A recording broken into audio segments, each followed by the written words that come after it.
we just mentioned a minute and 8 seconds ago, a Fox News alert, the U.S. Supreme Court at 10 o'clock this morning is expected to issue at least one ruling. We know that for sure. And it could be on the Colorado case to determine whether or not former President Donald Trump can be kicked off the state's primary ballot. Madeline Rivera has more. Maddie. Good morning, guys. The Supreme Court announced one or more opinions will be released at 10 a.m. As per usual practice, we don't know which one, but the court also almost always issues decisions on days when justices are scheduled to take the bench. And this time, the justices will not be doing that. They're not scheduled to return to the courtroom until March 15th, raising speculation that a ruling on the Colorado case will be handed down.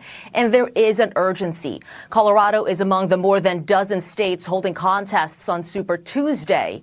During arguments last month, the Supreme Court appeared skeptical of Colorado's effort to kick former President Trump off its primary ballot.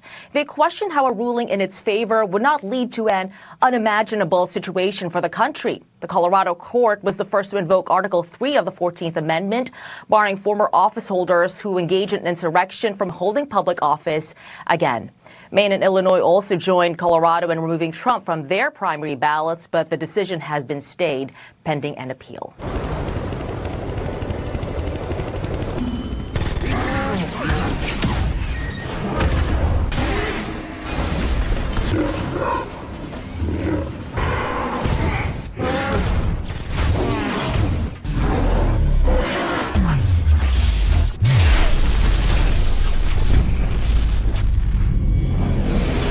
Every time we hit it, we make it more powerful. We can't attack. What are you saying? I'm saying it's unkillable.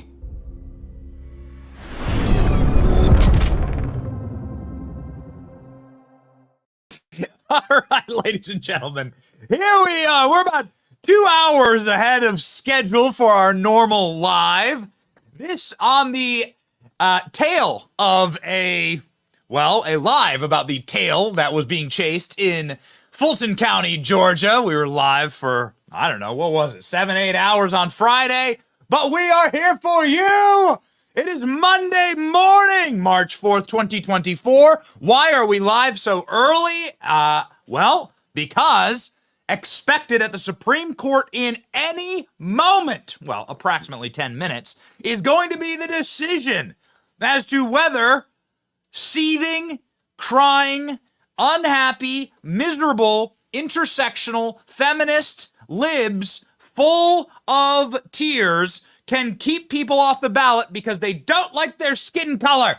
Orange man bad. Orange man bad.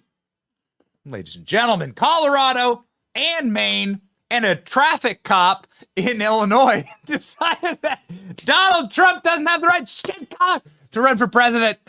Orange man bad. And they've decided that you can't vote for him. Why can't you vote for him? Because of any federal charge? Because he's been found guilty by a jury for engaging in what the Constitution says is an act of terrorism, an act of insurrection against their own government? Nope, not those things. Donald Trump hasn't been charged. Donald Trump hasn't been charged in the Fourth Amendment. Nobody's brought any charges. I mean, not even, much less found guilty. They haven't even been charged.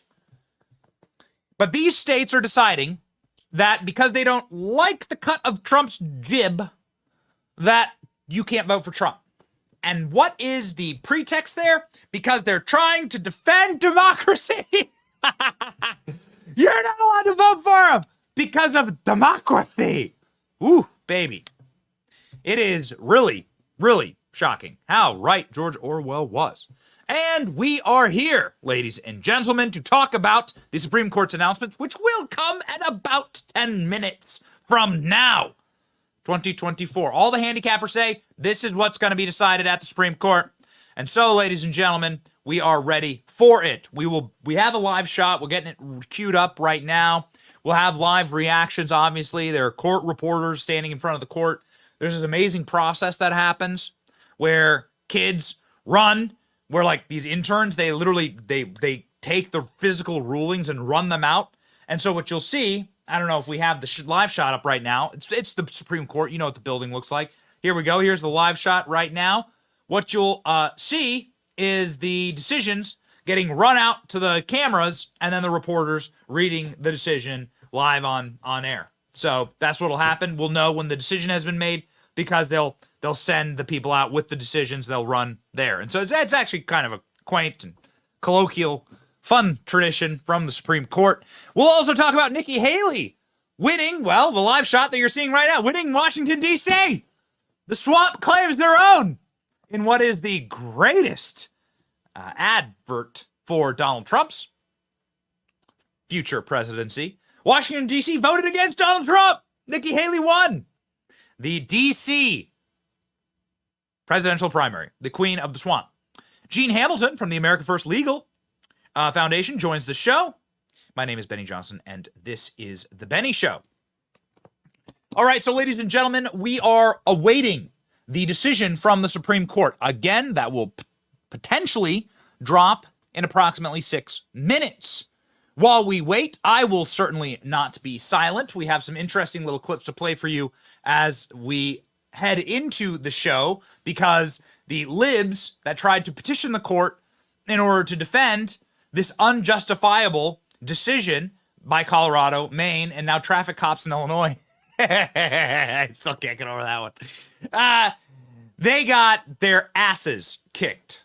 They got their fannies spanked by the Supreme Court, and it was absolutely delightful. Ladies and gentlemen, before we get to that, I do want to let you know that we will be traveling later in the week. We will be heading to Miami. We're going to be the guests of the Trump organization. We'll be doing another episode of Trump Cribs. And so we look forward, obviously, to that. And we look forward to bringing you more content from inside of Trump's very impressive real estate empire. When we travel, we make sure that we use our silent backpacks. In fact, got one right here in the studio. Oh, man. There we go. Beautiful silent backpacks. And, ladies and gentlemen, our silent sleeves, our phones, and technology, and all of our wireless devices travel in silent. It's my silent backpack had an AR-15 on top of it. So, you know, times are exciting here in the Benny Studios. Silent is, of course, the lightweight Faraday technology that keeps wireless networks from interacting with your wireless devices while you're traveling or while you're sleeping. This kind of stuff messes with your brain and also messes with your privacy. We want to make sure that all of our data is secure. Obviously, we live in a very insecure world. So please go to silent.com, silent.com. Use Benny at checkout. Save 15% free shipping on qualified orders. Obviously, this is where my phone sleeps every single night. Go to silent.com, slnt.com. 15% on qualified orders and travel in style. Their stuff actually is like super stylish, ladies and gentlemen. So here we are. The Supreme Court is expected to rule on whether Donald Trump can hold office. The Supreme Court is expected, ladies and gentlemen, to deliver a devastating blow to libs. What we really look forward to is the amount of salt that shall flow down the streets of D.C., turning them into salt rivers, actually. Gondolas, in fact. I will put on a striped shirt, I will wear a beret, and I will grow a little mustache, and I will take you on a gondola ride through the salt rivers of Washington, D.C. as the salt flows, and we await this ruling right now. Why do we think that this ruling will be so devastating in favor of Donald Trump? Well, because, one, we actually still have a constitution in this country. That constitution designates who can and cannot be president, okay? So if you're foreign born, sorry, tough luck, right? You can't be president. You have to be a natural born American citizen. If you are under the age of 35, you can't be president. If you haven't lived in America for the last, I think, 15 years, funny little clause in there, but you can't be president, right? You have to be living in America. And that's about it. About it. Now, after the Civil War, they decided to put in there a little, a teeny little caveat that's like, if you engaged in insurrection, if you fought a war, if you took up guns and then fought a war to destroy America and the American government, then you also can't be president. But you'd have to be found guilty of that. You would have had to have literally held arms in the Civil War standing against the federal government, right? So not commenting on the wisdom of that amendment or or how that could or couldn't be interpreted. That's the rule, right? 14th Amendment. Here's the deal. They're trying to ban Trump for something he didn't do. We can play it again and again and again, but like there's all this evidence that has been presented on this show, and that you can literally watch with Donald Trump, where he says, "Yo, march peacefully.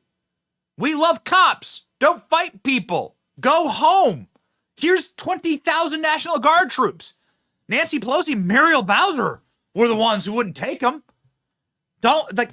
Also, more importantly, how do you insurrect against yourself? Donald Trump was the chief executive. You staged an insurrection against yourself? Can I get the galaxy brain meme? I don't even know how that works. So that don't work. So, ladies and gentlemen, Donald Trump is the executive. He was president. So it doesn't make any sense. So, ladies and gentlemen, this argument got absolutely decimated at the Supreme Court. Clarence Thomas, for instance, was asking the petitioner from Colorado who argued this about, has this ever been used? Are there any examples of anyone doing this? Seems kind of wrong in a country that spans thousands of miles and has 50 independent states that are effectively their own like little micronations, that, we wouldn't be able to, that one state would be able to declare for all the 50 other states who can and can't be president. Ladies and gentlemen, didn't go great. Here's Clarence Thomas dropping the gavel. That would suggest that there would at least be a few examples of national candidates being disqualified, if your reading is correct. Well, there were certainly national candidates who were disqualified by Congress refusing to seat them. I understand that, but that's not this case. If you are right, what are the examples? Well, Your Honor, the examples are states excluded many candidates for state office, individuals holding state offices. I understand the states controlling state elections and state positions. What we are talking about here are national candidates. So, here we go. Ladies and gentlemen, here it is. Okay, here we go. It's in it. We got it. Here we go. Let's read it. Pop it up. I'm just going to start right now. I got it up in front of me. Just dropped 10 o'clock on the dot. Here we go, ladies and gentlemen. Supreme Court of the United States, Donald J. Trump petitioner. Writ of Centauri, the Supreme Court. A group of Colorado voters who contend Section 3 of the 14th Amendment of the Constitution prohibits former President Donald Trump seeks presidential nomination in the Republican Party year's election from becoming president again. The Colorado Supreme Court agreed with that contention. It ordered the Colorado Secretary of State to exclude former president from the Republican Party ballot and disregard any write-in votes for Colorado might cast from. Former President Trump challenges the decision on several grounds because the Constitution makes Congress rather than the states responsible for enforcing Section 3 federal office holders and candidates. We reverse. Well, there it is. So they just reversed it. We reverse. Ladies and gentlemen, this is a set 20-page ruling. This is a 20-page ruling. Hold on. Again, this is states may not unilaterally disqualify. There we go. ALX, if you could get me the page number. Do you get me the page number? This is great. Do we have, can we do like some confetti or something? Can we do some music? Celebrate good times? All right. Ladies and gentlemen, here we go. Yes. We now reverse the decision of the Colorado Supreme Court. Boom. Okay, there's the wrap. And does that mean that this is a unanimous decision? Are they writing this unanimously? Is this a 9-0 decision? This is crazy. Is this a total and complete repudiation? This is awesome. Again, ladies and gentlemen, released seconds ago. Here it is. you are reading it yourself, we reverse the decision of the Colorado Supreme Court. Wow. All right, ladies and gentlemen, we're going to rip through this thing, and we're going to get you what the Supreme Court decided.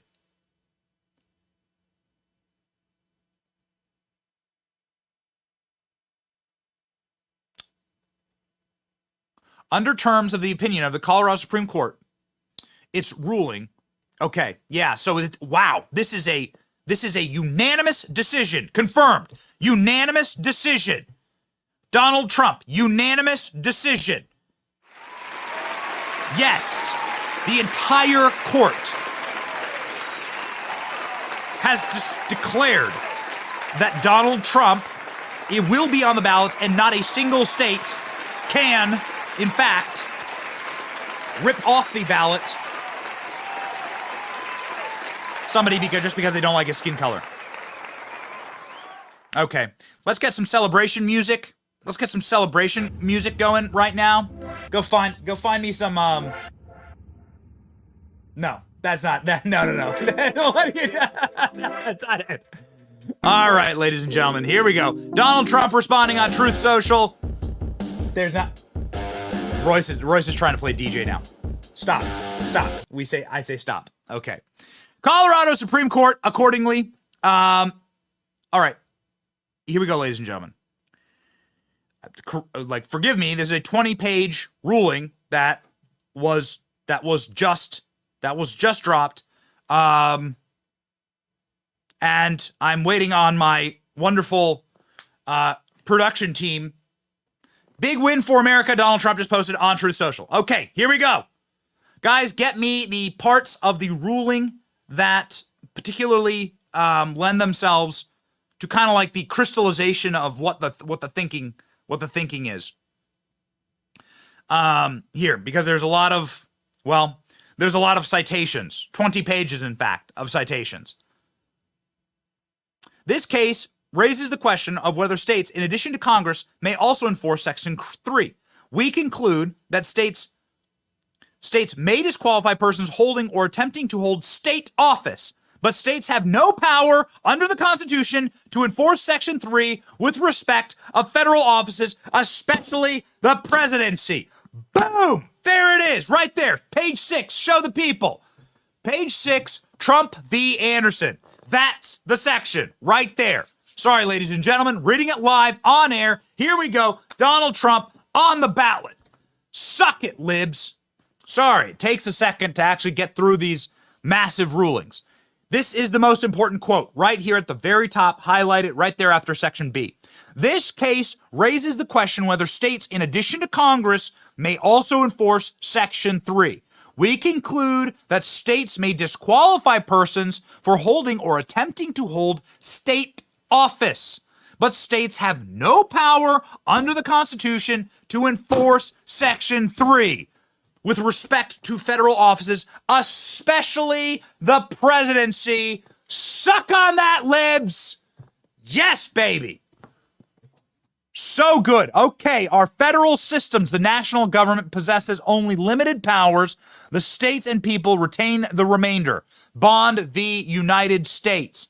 Among those retained powers is the power of the state to order the process of its own government. In particular, the states may enjoy sovereign power to prescribe the qualifications of their own officers in a manner of election free of external influence, except so far as plainly provided by the Constitution of the United States. The 14th Amendment restricts state power, noting in it plainly withdraws from the states the traditional authority and ratification of the 14th Amendment. States use this authority to disqualify state office holders, not federal ones. Such power over governance, however, does not extend to federal office holders and candidates because federal office holders owe their existence and functions to the united voice of the whole, not the portion of the people. Powers over their election and qualification must be especially delegated to rather than reserved by the states. Wow. What a repudiation. Nothing in the Constitution delegates that the states any power to enforce Section 3 against federal office holders and candidates. Man, this is just an ass kicking here, ladies and gentlemen. Such an ass kicking. Here we go. We granted former President Trump's petition for certiorari, which raised a single question: did the Colorado Supreme Court err in ordering President Trump excluded from the primary ballot? Concluding, we now reverse it. The American people have the power to vote and elect candidates for national office, and that is a great and glorious thing. Page 20. Let's go ahead and see it. The Thomas Court. Let's read the conclusion here, ladies and gentlemen. And then let's grab as much reaction to this as possible. Okay? Let's go. 9-0. If you were just joining us, a 9-0 unanimous decision by the Supreme Court. I saw Don Jr. just chimed in, ladies and gentlemen. Donald Trump will be appearing on all presidential ballots. So ordered by the Supreme Court. Donald Trump will be appearing on all presidential ballots. So ordered by the Supreme Court. Don Jr., Supreme Court rules unanimously that Donald Trump can run and will remain on the 2024 ballot. Boom. Shaka, laka. Restoring Trump to the ballot in all states. Amazing. Amazing. Libs are throwing a fit right now. They are throwing an absolute meltdown fit. Stay tuned for the salt that you've never seen salt like this. You've never seen it. You've never seen salt that will flow through the streets of Washington, D.C., and I shall be your guide. Again, I'll be one of those little guys with the striped black and white shirts on the Venetian gondola with my little beret, and we will sing and we will flow downstream, ladies and gentlemen. Here we go. Let's read the very conclusion of this. Trump v. Anderson. Section 3 serves as important, though rarely needed, role of our democracy. The American people have the power to vote for and elect candidates for national office, and that is a great and glorious thing. This is the conclusion of the ruling. The ruling, which, as far as I can tell, structured effectively just like guts these seething, salty libs for like 20 straight pages, saying states do not have the right to determine whether someone can stand for federal office. The American people have the power to vote for and elect candidates for national office, and that is a great and glorious thing. The men who drafted, let's put the decision please up on screen. We're reading directly from page 20 here, Royce. The men who drafted and ratified the 14th Amendment, however, had witnessed an insurrection and rebellion to defend slavery. They're talking about, of course, the Civil War. They wanted to ensure that those who had participated in that insurrection and possible future insurrectionists could not return to prominent roles. Obviously, that's a great point. There's an enormous amount of Congress that engaged in there's an enormous amount of Congress that actually fought a war for 6 years against the federal government here, okay, during the Civil War. It was 150 years ago. That was, of course, remarkably and profoundly different than what happened on January 6th, and also different on what happened with, the BLM riots and so on. It's not the same. It's not the same. Seceding from the Union and then taking up arms in battlefields against the United States of America. It's not the same. Whatever you want to make it. Even as a chief critic of BLM and, of course, the mob that attacked Donald Trump on the real insurrection, May the 20th of 2020, and throughout the summer, that's not exactly the same. Again, still not the same. But January 6th totally isn't the same. Let's continue reading, and we'll get into that. Today, the majority goes beyond the necessities of this case to limit how Section 3 can bar an oath-breaking insurrectionist from becoming president. Although we agree that Colorado cannot enforce Section 3, we protest the majority's efforts to use this case to define the limits of federal enforcement of that provision, because we would decide only the issue before us we concur only in the judgment. So here's what this is saying. This is effectively saying that the federal government can hold a trial. The House can hold an impeachment trial for any federal official. You impeach them. You impeach your own members. You can kick your own member out of the House. You can hold trials. You can literally kick them out, right? Send them home. You can do that in the Senate. You can do that for the president. Congress can do that for any federal official right now. Mayorkas is impeached, for instance. Donald Trump was impeached for this.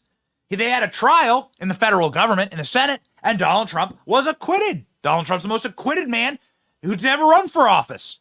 Donald Trump's been acquitted by our federal government more than any official in the history of the federal government. And so, ladies and gentlemen, this is incredibly important. Donald Trump did face these charges in the Senate, and they found him innocent of those charges. And now we continue. That's the rule. That's how it all works, ladies and gentlemen. And the Supreme Court now backing that up. Goodness gracious. This is really important, ladies and gentlemen. From Based Mike Lee, the Colorado insurrectionists failed. So critically important. The Colorado insurrectionists have failed, because this is what actual insurrection looks like. Actual insurrection looks like if you try and stop the people from voting for their candidate. The actual insurrection looks like if you tried to stop Americans from choosing a candidate that comes from us, the American people, a champion for ourselves, Donald Trump.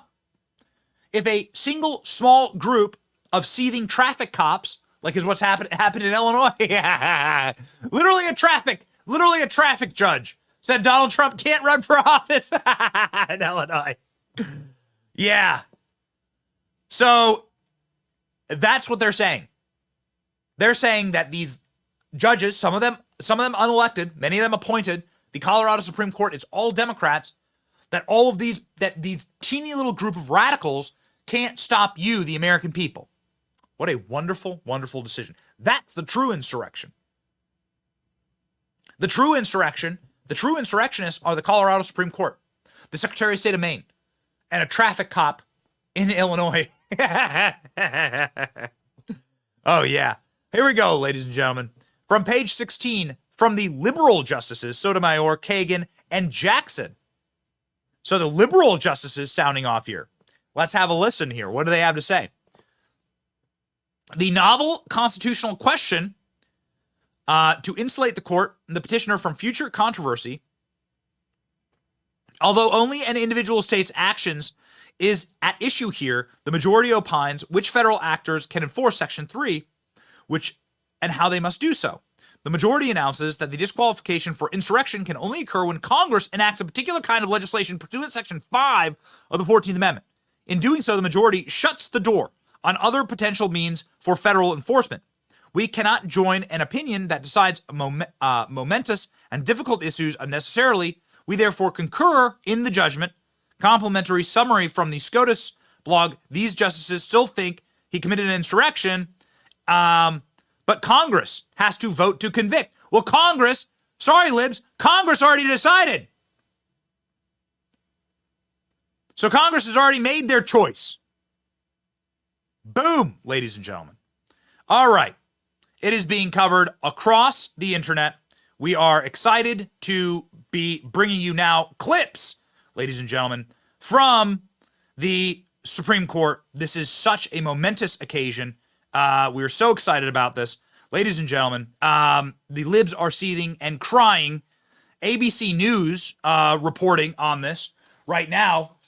Here is David Muir demurring over this decision, almost breaking into tears on air. Here's how the corporate media is covering it. Get that salt shaker ready. We got some salt coming your way. off the ballot in that state, given what that court believed was his behavior leading up to January 6th. The Supreme Court speaking loudly on this just moments ago, disagreeing with Colorado's highest court, saying that that state should not be able to keep Donald Trump off the ballot. Super Tuesday tomorrow, voters in Colorado will go to the polls. They will be able to vote for Donald Trump. His name is already on the ballot, by the way, but now they have cleared the way, the Supreme Court has, for Donald Trump to be on the ballot, not only in Colorado, but in every state in this country as we inch closer to the presidential election. Our coverage continues. Ladies and gentlemen, the seething and the crying continues apace. We have producers scouring the internet for some of the juiciest clips. Ladies and gentlemen, first, a celebratory clip from Fox News. This is how Fox initially covered. This is how Fox covered the ruling with, I believe this is Andrew McCarthy, who is on live, talking about how this is such a devastating blow for libs and that they will never recover from this one. The river of salt flows unencumbered in Washington, D.C. Let's go. About the bottom line sweeping 9-0 decision with respect to the states, but I think that this case is actually a 5-4 case on what may be the most important decision. If I'm reading this right, what they're saying is that Section 3 cannot be enforced unless Congress legislates through Section 5 of the 14th Amendment, which it has done in enacting a criminal statute, which would allow someone to be convicted of insurrection. What I glean from this is that they're saying that in the next January 6th, the next time that Congress is called on to ratify an election result, that Congress cannot use Section 3 of the 14th Amendment to try to deny Donald Trump the presidency if he wins the presidential election, which is pretty momentous. And it looks to me like Justice Barrett and the three progressives on the court are unhappy that the court reached out and decided that. Shannon Bream, now that you've had a chance maybe to take another look here, anything about the Sotomayor, Kagan, Jackson contingent? Yeah, I think Andy's exactly right there, and what Professor Turley said as well. There's not a dissent. They concur in the judgment, but they say they don't think the court should have gone to all these additional questions that they did. They said it was enough, and Justice Barrett said in her concurrence too, just to get to the bottom line that states cannot do this. It's not in their purview to do it. But the dissent, again, not dissenters, the concurrence that comes from Justices Sotomayor, Kagan, and Jackson takes a different path. They think the court goes too far. They say this: by resolving all these extra questions, the majority attempts to insulate all alleged insurrectionists from future challenges to their holding federal office. So they feel like the court went too far. You try to go as narrowly as possible. Again, they agree with the overall decision, but think that the court is trying to give too much cover to future candidates who may face this scenario, and they just don't think the. Such a massive revelation there from Andy McCarthy, who is a expert on the said issues here, a legal expert and a writer and an editor on legal issues decided by the court, saying that if Trump wins in 2024, Congress can try to do like a backdoor trial of Donald Trump and again try and convict him, and the Supreme Court now like shuts the door on that, has now devastatingly destroyed that option for Dems. So expect the libs to seethe. They will seethe. We have such a special clip here, ladies and gentlemen. I hope you have your salt shakers ready. We have our salt here. Here's one of probably many times that we will salt libs on this show. Ladies and gentlemen, CNN's reaction is so good to this. So good. CNN on air having to, like, holding back tears, effectively weeping on air, saying this ends all challenges, that Donald Trump will never be able to be challenged again for his right to run for president. And if you wish to try and rip anyone off the ballot, then you're going to have a trial. Congress is going to have a trial. Congress is the one who enforces these laws, and they're going to have to vote to convict, which they can do, which they have done in the past. You have to go back hundreds of years, but Congress can hold trials and convict people. That's like such a wonderful ruling because it actually gives power. It spreads the power out. It starts breaking up this uniparty. It starts like creating these power vectors that balance our government. Do you remember checks and balances? This is actually awesome. So CNN doesn't think so. CNN, the libs are seething. Here's our Salt That Lib, probably one of many for the show, as we are producing this show live, as we are getting you live reactions. Here is CNN, like holding back tears on air. You can see the shaking and quivering of the lip, the shaking in their voices, saying that Trump wins now and forever. This ends all challenges. Libs get effed. Here we go. Salt That Lib. Let's go, CNN.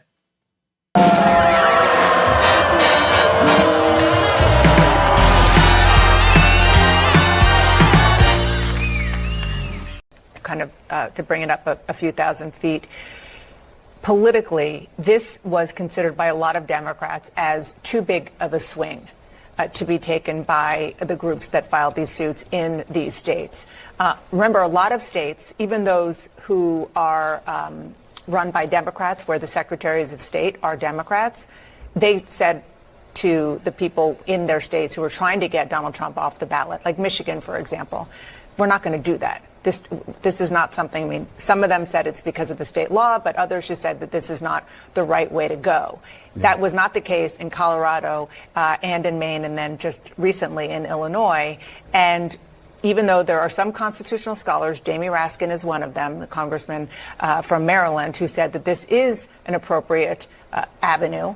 Others said, no, this is, never mind the legal part of it, just politically, denying voters the right to vote for the person who their party says is their nominee is just bad politics, never mind the legal side of it. Yep. Ladies and gentlemen, we are back, baby. We are back. That was all Dana Bash, though. That's not this clip. I want this clip. That was all Dana Bash. This is the one I want for my Salt That Lib. Do you got that loaded, Royce? Yeah, let's continue the salt. The salt's gonna flow, ladies and gentlemen. The salt must flow. There's only one rule on the Benny Show, and that is that the salt will flow. The salt shall flow. The salt must flow, and the sweet salt will continue to flow until morale improves. I want giant rocks of salt the size of baseballs. You ever seen hail? Like snowball hail? Like falling from the sky? I want baseball-sized rock salt rolling through the streets. Ladies and gentlemen, here we go. CNN, the CNN legal expert, saying this is it. This ends all challenges against Donald Trump.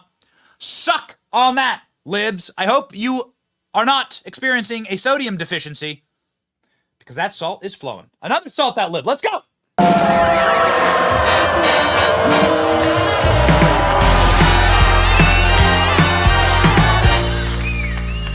Yeah, just a quick point. The scope of this ruling will essentially end all the 14th Amendment challenges. The ones in Maine, the one we heard about just last week in Illinois, they are all done at this point because of the way the Supreme Court put this decision together. And when we step back and look at the national landscape on this, here we have a 9-0 ruling from the Supreme Court, slightly different bases, as Joan pointed out, but a 9-0 ruling reversing what Colorado did. And even before that, there were dozens of these challenges, somewhere between 20 and 30, depending on which you count or don't count.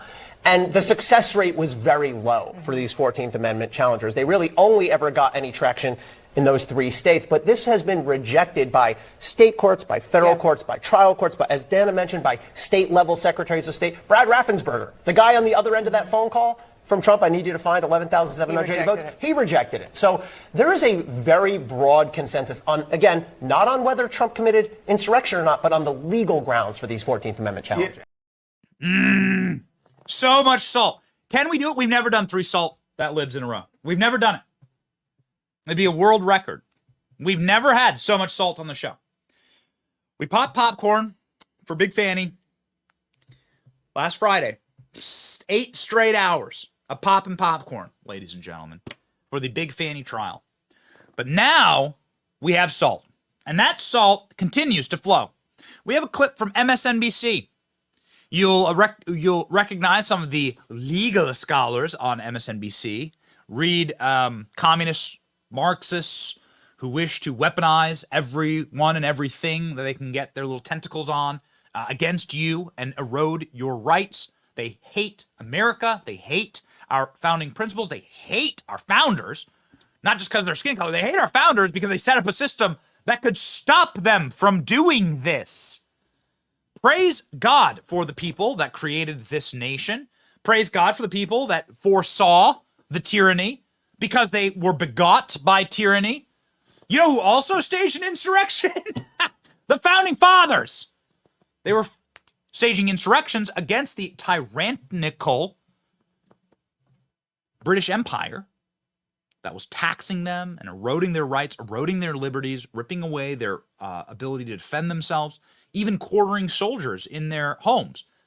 I know this is a Third Amendment. I know it's a joke, like, meaning I know that, like, we don't talk much about it, right? It seems like a Babylon Bee headline. But imagine living in the Revolutionary War period, pre-Revolutionary War period, and some soldier knocks on your door and says, "It's my home now," walks in, puts his muddy boots up on your kitchen counter, and starts stealing your food and sleeping in your bed. That was the life of these people. That was the life. They were treated as slaves. They were treated as servants to their masters, the crown, 5,000 miles away on an island called England. That was the life. They had no rights. So our founders threw off that yoke of slavery, a long and proud American tradition, and decided to say, no, we have natural rights. We have real rights. And the way we're going to protect those rights from the forever slow creep of the government, and right now, in Joe Biden's government, you have the slowest possible creep that has ever existed in charge of our government. The way we're going to protect it, we're going to split up the powers. We're going to create this court. We're going to create this the Congress, the executive. They're going to balance each other out and check each other. And that's what you're seeing today. Oh, it's beautiful. Oh, it's incredible. And libs are seething because even though they have so much control, they own Hollywood, they own the recording industries, they own everything. Think of what thing does the leftist Marxists not own? They've done great work over the last 100 years in America. Go read some of the Cloward Piven playbooks. Man, they are really getting their way. They're not happier for it. They're more miserable than ever. But they have all this power, yet they cannot, from on high, like, strip away your most fundamental rights. I guess if that's a W, we'll call it that. We'll take the wins that we can get right now. And they're seething over it. Demonically seething, spitting venom, and it's so good on MSNBC. This is such a great clip. Here we go, ladies and gentlemen. Even the photo they use of Donald Trump in this clip is just gold. As golden as Trump's hair. Here we go. Ladies and gentlemen, MSNBC wanted to strip Donald Trump off the ballot because they didn't like his skin color. Far too orange man bad. And they got stopped again by the founders of this nation because they knew what real tyranny was. Salt these libs, please. We don't need to play the stinger again, but, like, just throw up some salt. We'll throw your comments up. Salty libs. Go. This is 100% the decision that was expected after the oral argument, which went so poorly for those who were trying to defend the Colorado decision to kick Donald Trump off the ballot. What the decision says, and it's unanimous on this point, is that there isn't any way that this 14th Amendment provision has been implemented by, for example, congressional legislation. There's some debate among the majority of the court and Justices Sotomayor, Kagan, and Jackson, as well as Justice Barrett, about what Congress or someone else, some other government entity, needs to do. But the bottom line is it is the sweeping victory for Donald Trump that was expected on this issue of disqualification. MSNBC goes further. They go further and say that this is now a warning to those who are trying to try Donald Trump in Washington, D.C., saying that he doesn't have presidential immunity, because of course he has presidential immunity. He was the rightful president, elected legally by us. In spite of all of the dirty tricks, Donald Trump is your president. And Donald Trump, they are trying to say that he does not have immunity. that Donald Trump can be put on trial for acts that he did as president of the United States. Of course, opening up Barack Obama to be put on trial for using a drone to kill an American citizen, an American teenager, actually, an American child, extrajudiciously without trial. So can we put on trial Bill Clinton for everything that happened with Jeffrey Epstein? I mean, maybe this is like the greatest thing ever, but you don't want that. Actually, it means that you won't be able to have a president, because the president will always consider every single action he takes for like how he'll be sued after he leaves office. So this is a warning on that case, the case that's being brought by Jack Smith. This is a very good sign. This 9-0 unanimous decision is a dark, dark cloud, and the libs at MSNBC are starting to see that cloud forming, and they're starting to panic. Watch. We didn't need to decide anything more here than the principle that states don't have the authority to disqualify candidates for federal offices. And by going further than that and saying that only Congress has that enforcement power, you have decided something that didn't need to be done. And they say, we protest the majority's efforts to use this case to define the limits of federal enforcement of that provision, because we would only decide the issue before us. We concur only in the judgment. They are saying this is a warning, right? This is a shot across the bow. Don't decide more than you have to in this immunity case. If you don't have to decide on a general principle governing presidential immunity for all time, given how egregious the facts are here, let's not do that. That's what I read in that. Ladies and gentlemen, all good signs. And also we have our meme makers that are making memes for this moment. Meme makers that are creating memes for this moment, that are meant to inspire you and uplift you, as is our next guest, which is a very rare circumstance. Let's do the Iron Man meme, Royce, if you have that loaded, please. There's a very rare circumstance. We are going to welcome our next our honored guest, an expert on this issue, to the show with a meme. Again, we've never done this before, but we are in a celebratory mood right now. Ladies and gentlemen, the guest that is joining us right now is Gene Hamilton. Gene Hamilton is the executive director of the America First Legal Foundation that is fighting these battles on behalf of Donald Trump and fighting these battles on behalf of you and me all across the country. They have just scored a monster victory against woke judges. And so, ladies and gentlemen, welcome Gene Hamilton to the show for the first time ever via meme. Let's go.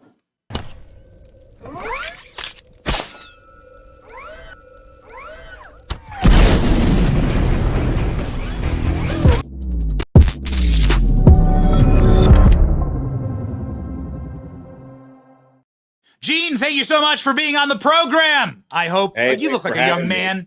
You look like a young man. It seems like I hoped that you would appreciate the Donald Trump meme. Absolutely. That was fabulous. The Iron Man meme. That was a great movie, man. That's great. Iron Man. So, woke judges, see you later. You've read the decision. You have it. My producers tell me you have it before you. Your takeaway, sir. Look, the Supreme Court's unanimous decision in this case is exactly what we all expected. But it's also not just like what MSNBC said. Neil Katyal, who was the acting Solicitor General under Obama, it wasn't just after the oral arguments that people knew this. All of the right-minded people in this country, all of the fair Americans sitting at home, knew that this would be the result of this case as a legal matter when we got into this thing.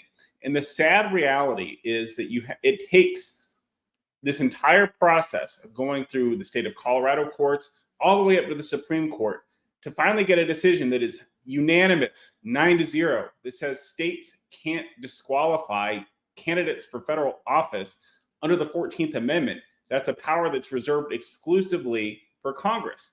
Now, just think about what that means. How did we get to a place as a country where we have to go all the way up to the Supreme Court to correct something that's so radical, so harebrained, and just so wild that what I view this as is as a legal matter and as a practical matter.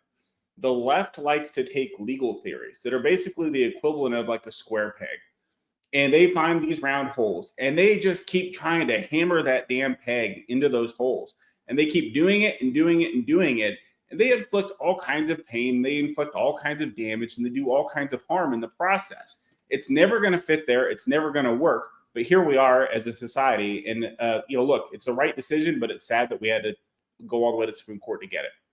Can you sort of parse out for me, like, a comment that was made by Andy McCarthy saying that what this does is it insulates Donald Trump when he wins in 2024 from Congress trying to pull some type of like backdoor impeachment trial against him? Yeah, look, so Congress would have to pass specific legislation to enforce the Section 3 of the 14th Amendment. And so they've done so in the past, historically, 100 and something years ago, 150 years ago, they've done that. But they can't do anything with the 14th Amendment with respect to him engaging in an insurrection, which he didn't. But of course, for those members of Congress who would bring those arguments, who would do these procedural motions, refuse to certify electors or whatever the case may be, we've all seen the shenanigans over the years. They're not going to be able to do so on the basis that Donald Trump engaged in insurrection, because that is something that Congress would have to separately pass through both chambers, a new law that says that these types of things happen to folks who are not eligible for the presidency under the 14th Amendment, Section 3. So it's some good insurance. It is good insofar as it should shine a clear light and clear away things in other parts of the country, like state of Illinois. A court there just last week issued a decision that was similar to the Colorado decision and said he could be on the ballot there. These cases are in other states as well. So this should clear a lot of things. It should. That's a key word, should. Will the radical left continue to try other harebrained and wacky legal theories to try to harm Donald Trump and keep him off the ballots? Absolutely. That's what they do. But at least this one is resolved 9-0. So you served as the counselor to the Attorney General, United States Department of Justice. It must really pain you to see the DOJ be so weaponized and so shot through with Marxism and the totalitarian drive to protect a single political party and go after and weaponized against the American citizenry that it's there to protect. Your general takeaway on these tactics that seem to be directly targeting the American people and the candidate that they wish to vote for? Absolutely. Look, it is a sorry place that we are in as a country when you have perceptions that are perceptions based in reality. They are real, that the Department of Justice is engaged in targeting political opponents of the ruling regime. It is not there to do justice. It is not there to serve the interests of the American people. Instead, it's there to serve the interests of Joe Biden and his allies. And that's it. And we can see that play out time and time again in the actions that they're taking, the things that they're doing, whether it's in terms of just yesterday, Merrick Garland went down to Selma, Alabama, and gave a speech saying that they're going to be fighting restrictions to voting access and fighting things like voter identification laws in election integrity measures because somehow it's disenfranchising to minorities.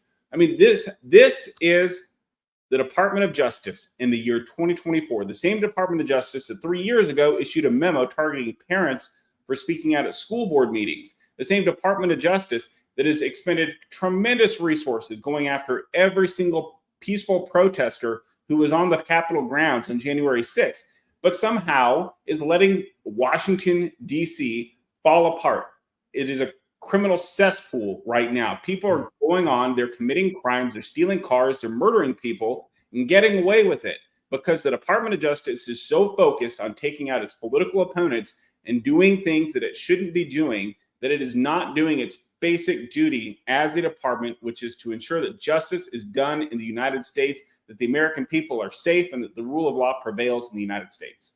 So what would a Trump 2024, and obviously you work for America First Legal, which is an awesome organization, probably the biggest bulldog when it comes to defending and fighting fire with fire, when it comes to courts and when it comes to lawsuits and when it comes to just putting up some type of stopgap, right, for this Marxist march against our rights. But like, what does it look like in 2024 to reverse these trends? Because what a lot of people, especially in our audience, is going to be saying is, okay, well, turnabout's fair play, right? Now every person that stormed the White House, you all have to be treated like, stormed the White House in May 2020, you all have to be treated like J6ers.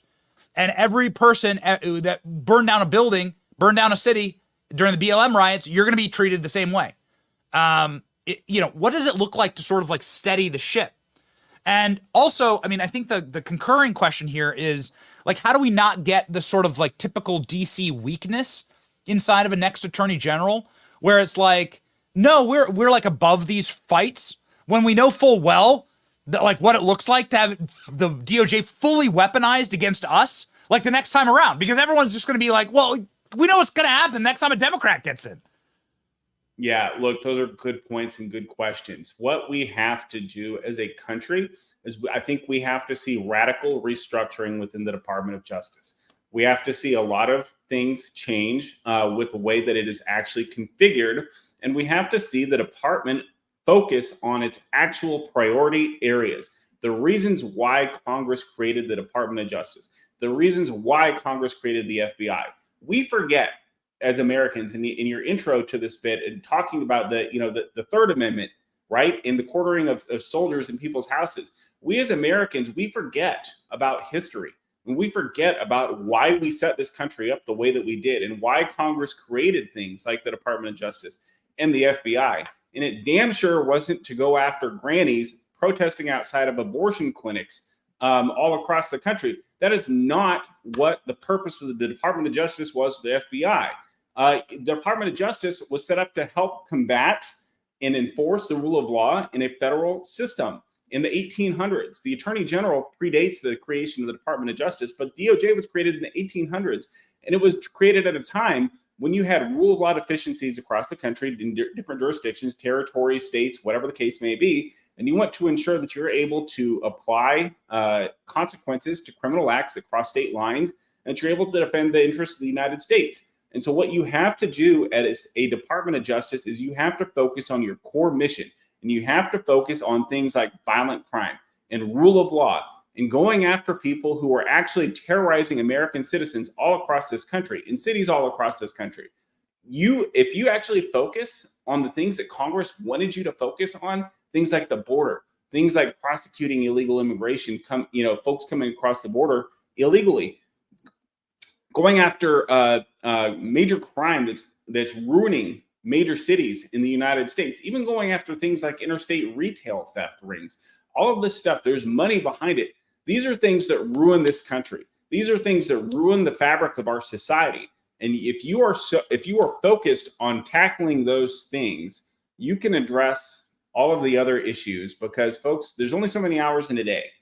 And so if you as a prosecutor, or you as an FBI agent, or if you as any other person in the Department of Justice are talking about going after someone who's protesting outside of an abortion clinic, or someone who peacefully protested on January 6th, and you think that there's a legal basis to do so, well, you damn well better make sure that all of the crimes in your city are solved, and that all of the murders in your city are solved, and that all of the street gangs and the cartels and the drugs that are flowing into this country are solved.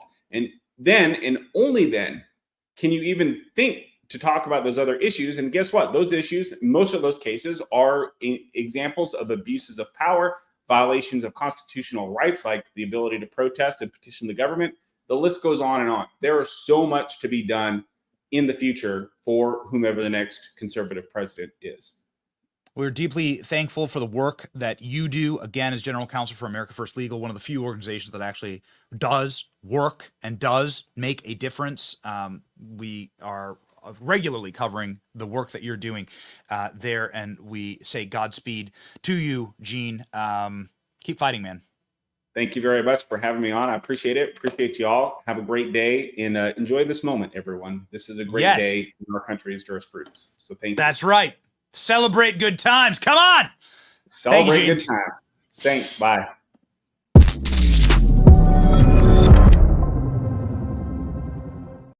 "9-0, a unanimous decision ladies and gentlemen. 9-0.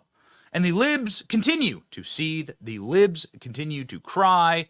It's going to be great. It's amazing. We have another clip here from MSNBC that's very special here. You're going to love this one. The person in this clip is Valerie Jarrett's daughter. In case you're wondering, Valerie Jarrett is like the consigliere for Barack Obama, right? This is how it all works. This is how corporate press works. They will literally hire the low IQ, low information children of Democrat politicians in order to gain favor with said Democrats. Laura Jarrett's her name. Again, she is like the right hand of Barack Obama's daughter. She's sitting here opining on the verge of tears, talking about this ruling from the Supreme Court. I wonder if she has any bias or anything. No, nothing. Donald Trump just pissed in the punch bowl of the entire Obama legacy. But no, she's not bitter at all. Let's bring on Valerie Jarrett's kid to talk about it. Salt, baby. Salt, ladies and gentlemen. Let's go. One response here from Donald Trump himself on his social media post, in which it's quite simple. It's, quote, "big win for America" in all caps. His attorney, Alina Habba, one of his attorneys, is also noting that this is a moment here in which the millions of Americans will not be disenfranchised. This was at the forefront of the arguments of Trump's attorneys, as well as his political advisors, making the case that look at the results from these early primary states so far. Overwhelmingly, Republican voters want Donald Trump to be their Republican nominee again. And let's face it here, whether folks agree with it or not, there are systems in place when we're talking about ways to keep Donald Trump from the ballot.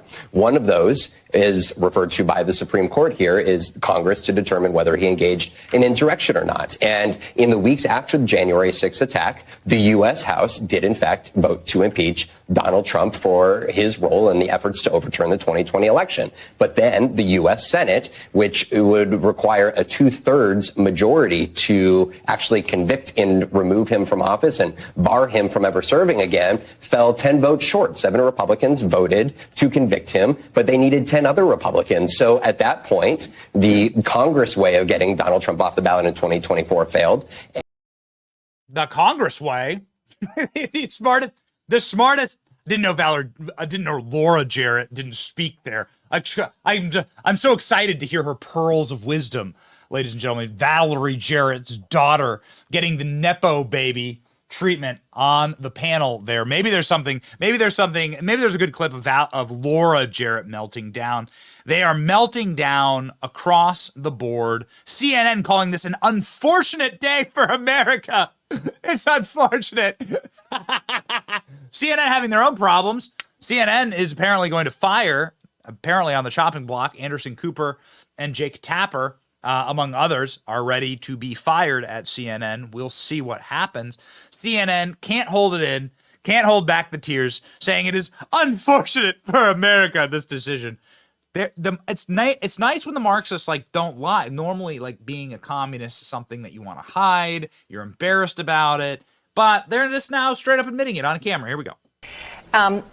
Look, unfortunately for America, the court isn't necessarily wrong that this is the way the framers wanted it to be. They wanted Congress, the people who are closest to their constituents, to be able to make the rules and the laws.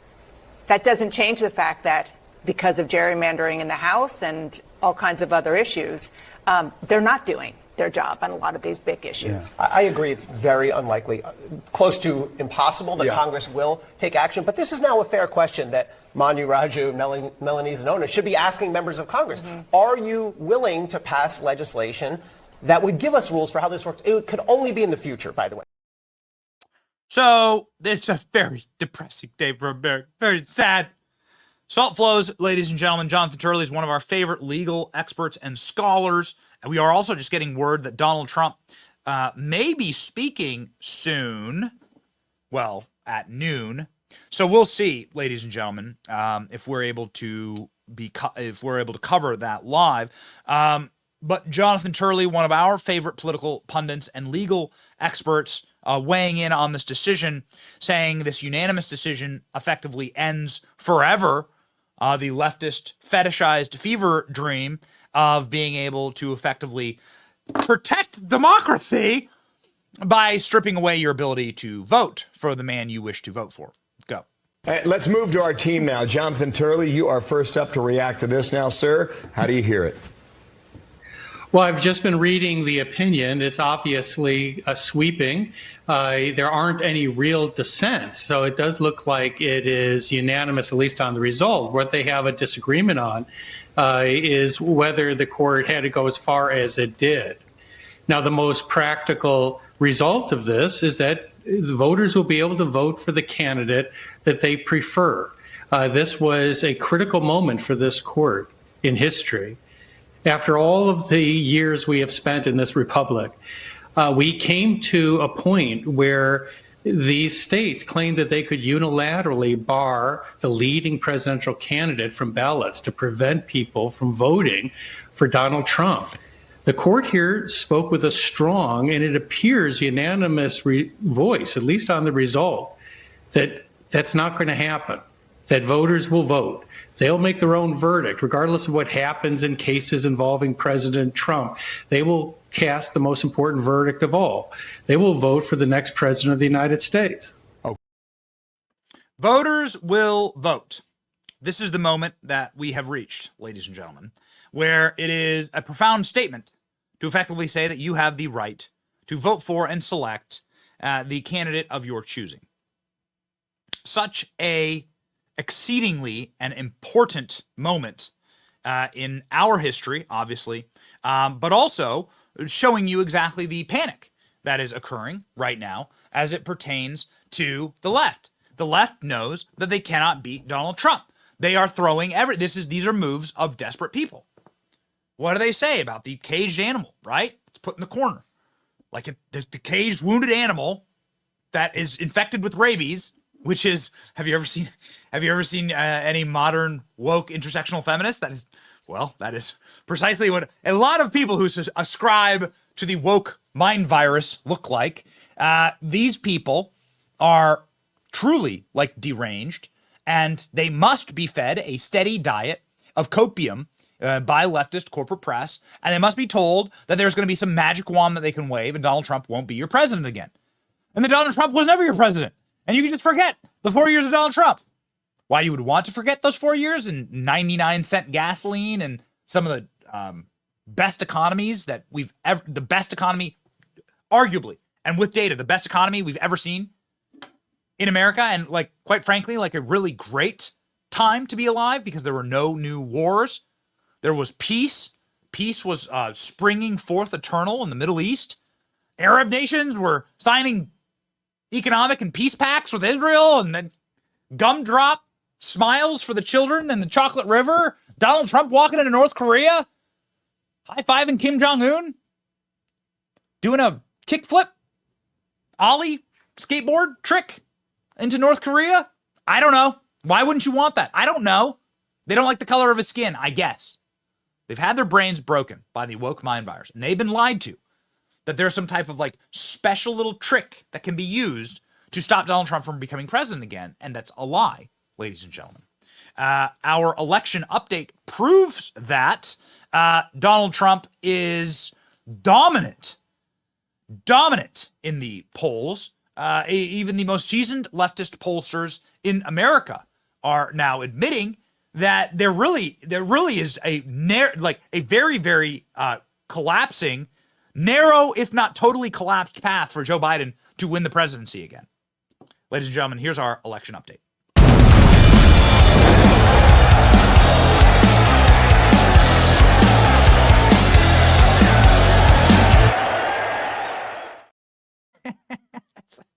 Is it Vivek as the Undertaker?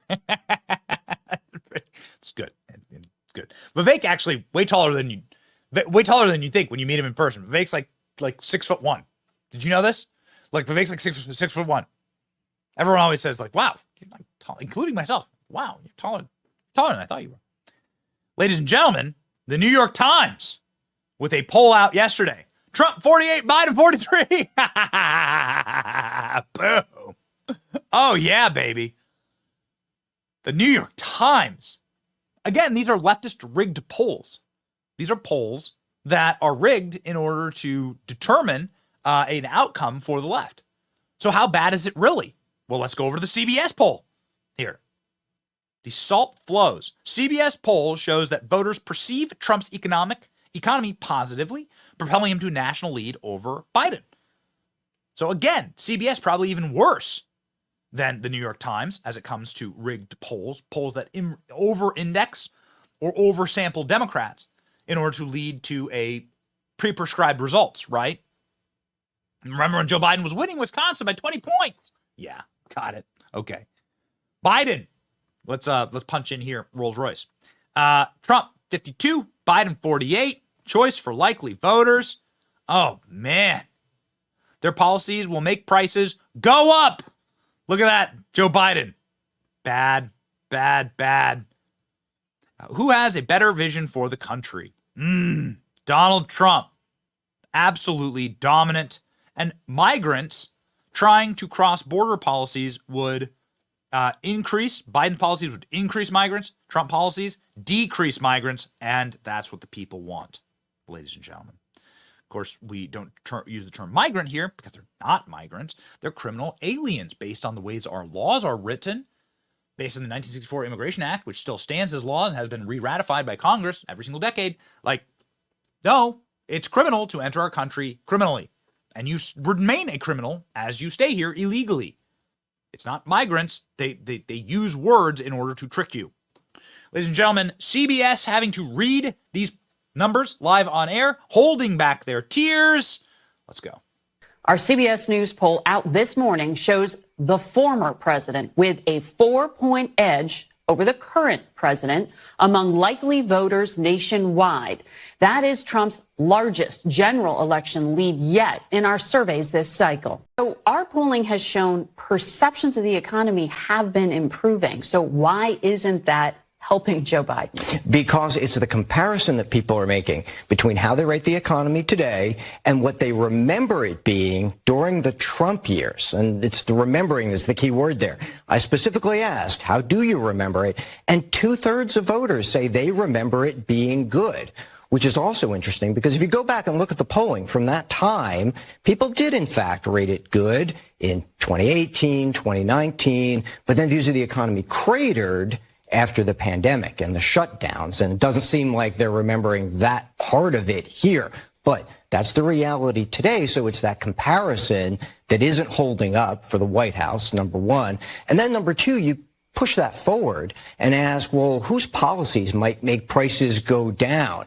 And there's a lot of Republicans who think that prices will go down if Donald Trump gets elected. But what's troubling for Joe Biden is that you still get him associated with price increases because a lot of people think the prices would continue to go up under his policies.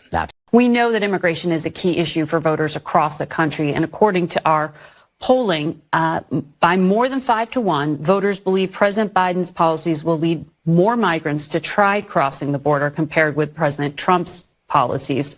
Only 22% think your policies will decrease migrant crossings. Ladies and gentlemen, Babylon Bee headline from right now. In major blow to democracy, Supreme Court rules voters can vote for favorite candidate. Okay, that's pretty good.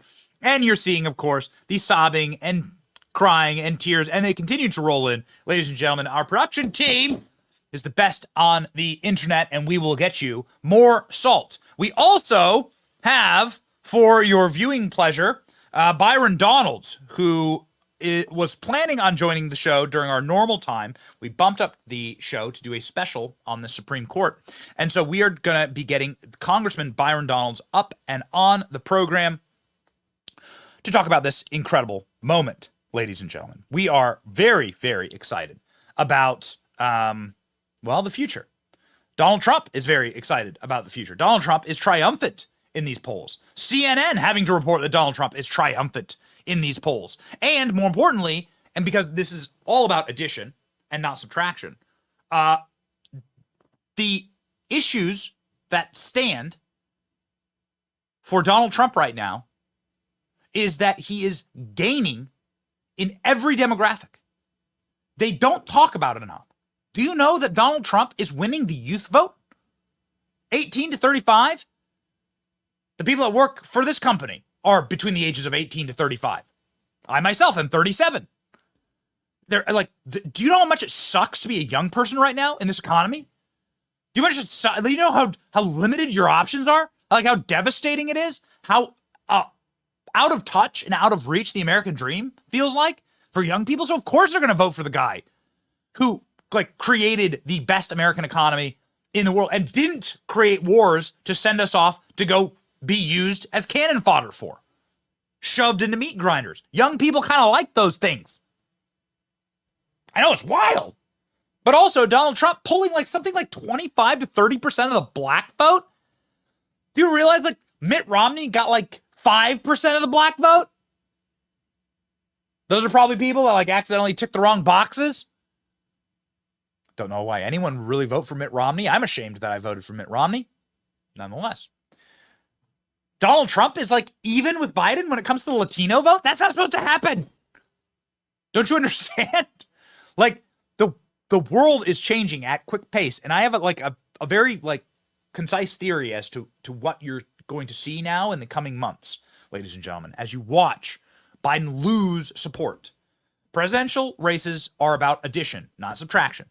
You want to add as much support as you possibly can to your candidate, not subtract as much support. And ladies and gentlemen, we are now watching people subtract from Joe Biden. Get ready, because Super Tuesday is tomorrow. And on Super Tuesday, what we're going to have is we're going to have a bunch of hundreds of thousands, maybe millions more Democrats vote like unaccounted for, right? This is what happened in Michigan, where hundreds of thousands of Democrats in Michigan like decided not to vote for Joe Biden. Decided to vote for essentially none of the above, with Joe Biden's being the only name on the ballot. A protest vote. You're going to see a ton of that tomorrow. Joe Biden is losing people by the hundreds of thousands and millions of like supporters. Whatever supporters you had, like you better start painting those white COVID circles on the ground at your rallies again for people to stand in.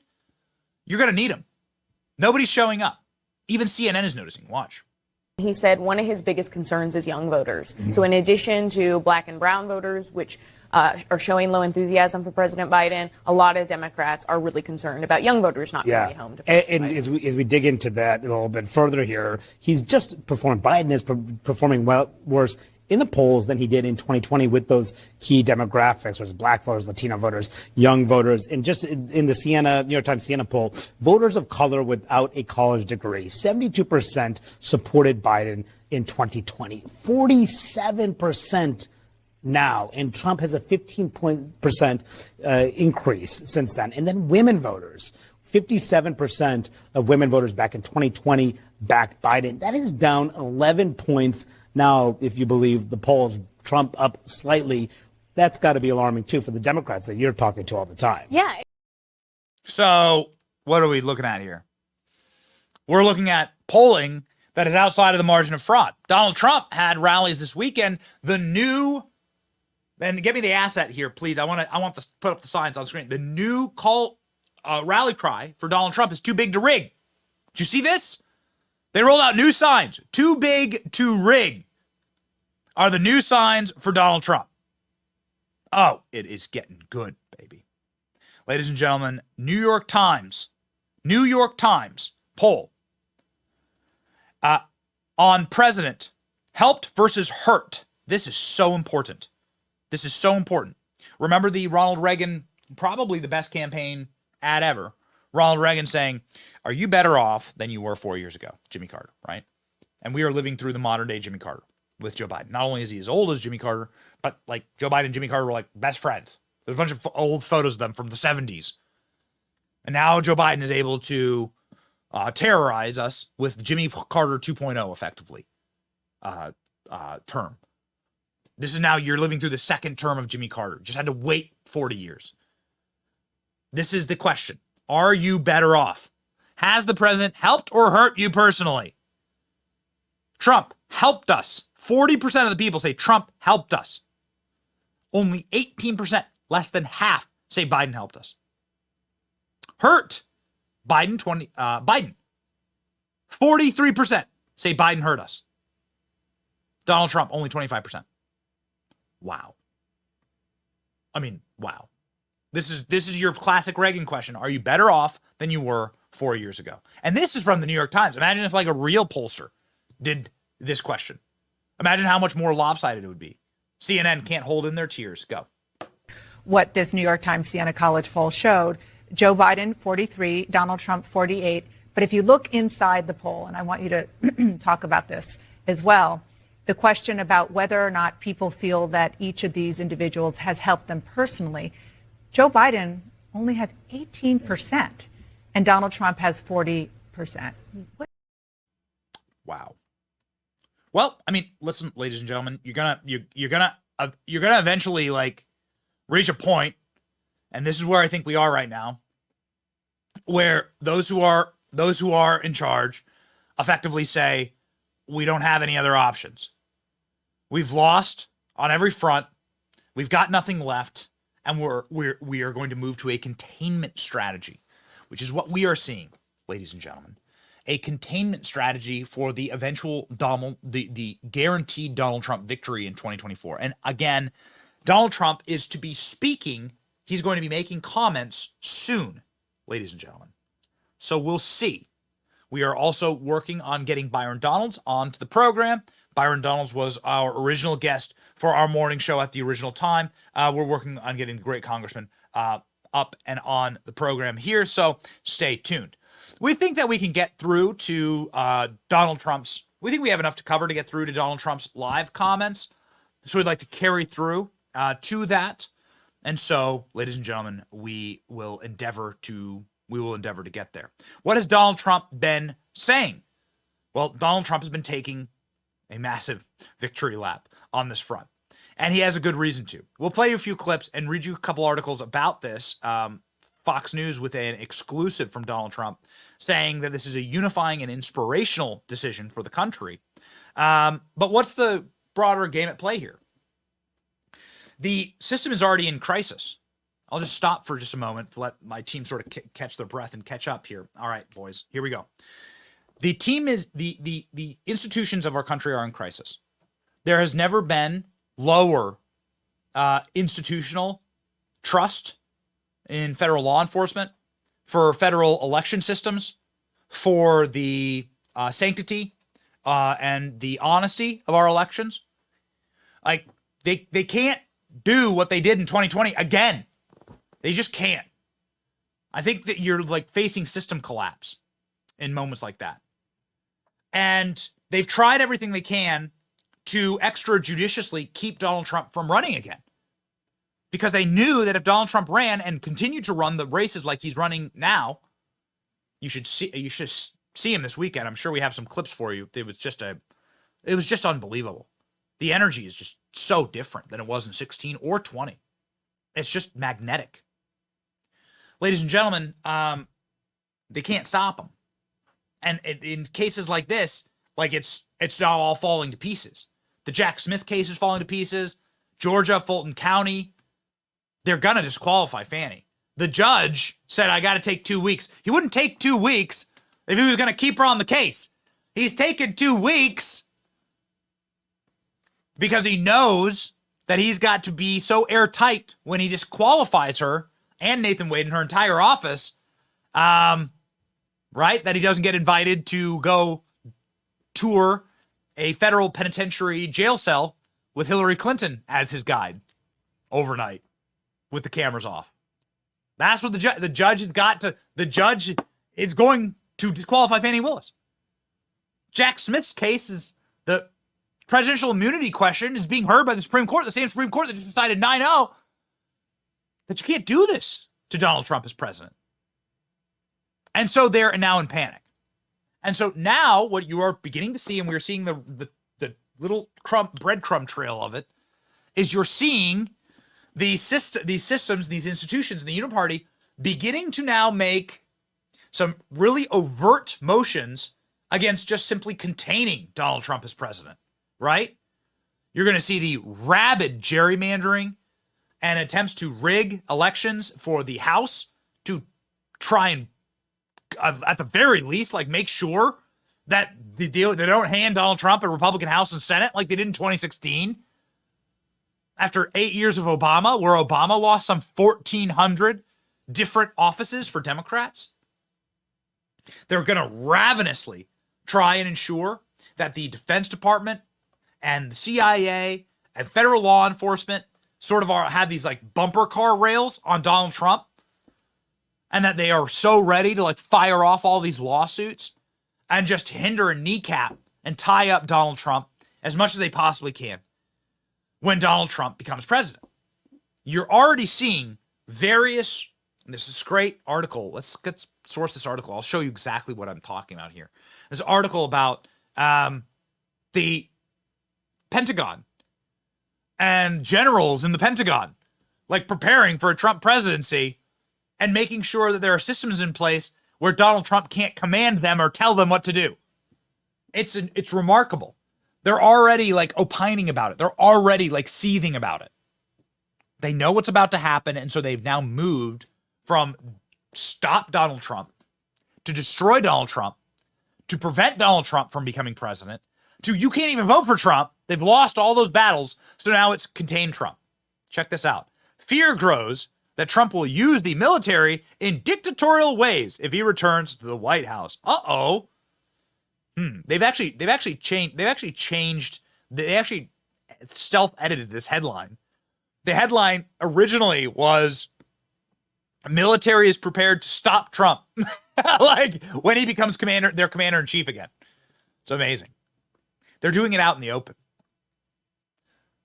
Here's a little section from the article. Now bracing for Trump's potential return, a loose-knit network of public interest groups and lawmakers quietly devising plans to try and foil any efforts to expand presidential power, which would include pressuring the military to cater to his political needs. They're doing it in the open.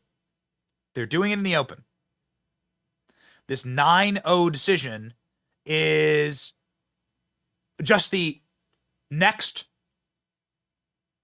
brick to fall out of this plaster wall that they have tried to create to stop Donald Trump. It's not working. And it's not going to work, ladies and gentlemen. They're doing this out in the open, and it is a really, really spectacular moment to be alive. Now, we will carry forward this energy, and we are going to, again, do our level-headed best to get to Donald Trump's live remarks. His live remarks will take place at noon. So Donald Trump will be speaking live at noon. And ladies and gentlemen, we're going to get us there. So we have no word from the White House yet. Joe Biden, it is 11:15 Eastern Standard Time. Joe Biden is still asleep. There is no doubt in my mind. Joe Biden is asleep right now. He has his sleep apnea machine strapped to his face. He hasn't gotten this news yet. He'll punch his life alert button as furiously and as quickly as possible when he does get that news. He'll be so angry. He'll go reaching and crawling through the White House trying to find whatever little baggies of cocaine Hunter stashed around in whatever little cubby holes. Joe Biden's going to need a real one here. Joe Biden, no word from the White House yet on this just absolutely devastating ruling. And ladies and gentlemen, it's hilarious, though, to see the way it's being covered. And our team putting together some really, really funny memes and some really, really funny lib reactions. The meltdowns, they shall continue. The salt, it shall flow. Ladies and gentlemen, let's go. Can't wait to hear from Biden on this one. In response to this latest Supreme Court ruling, and we really have zero expectation they are going to do so.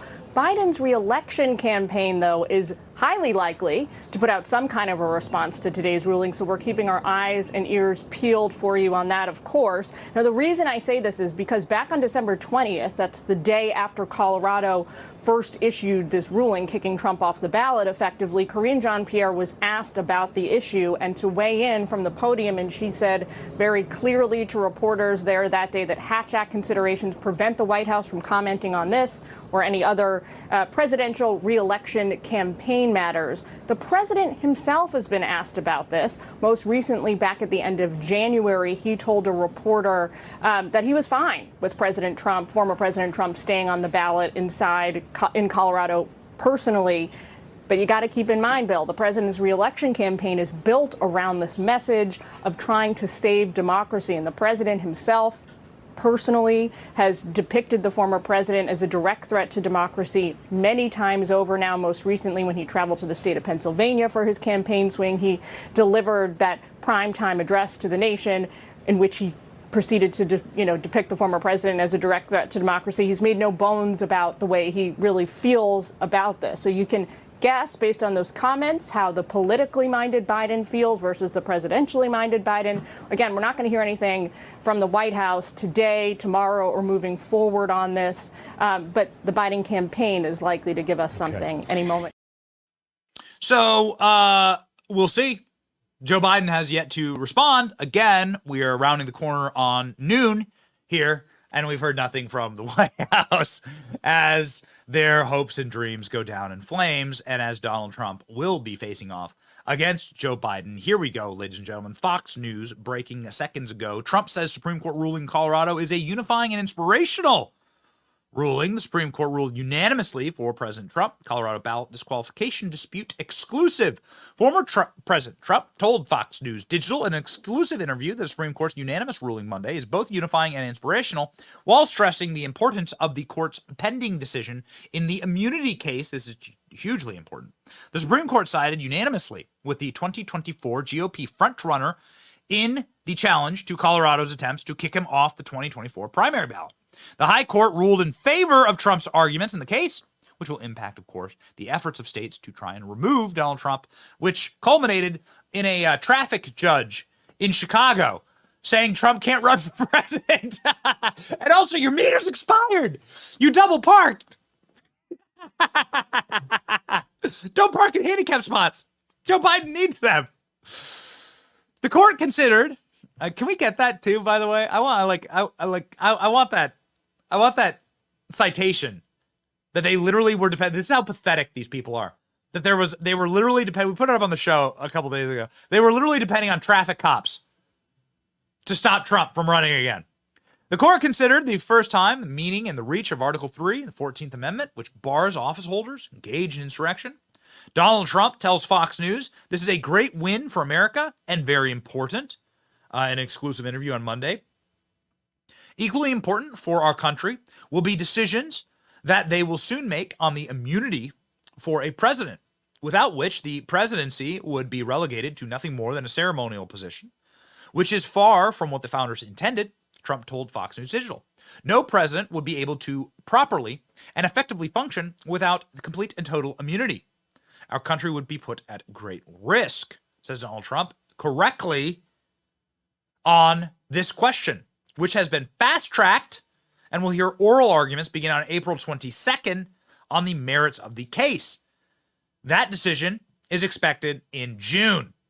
Trump's trial, stemming from Jack Smith's investigation, has been now put on hold.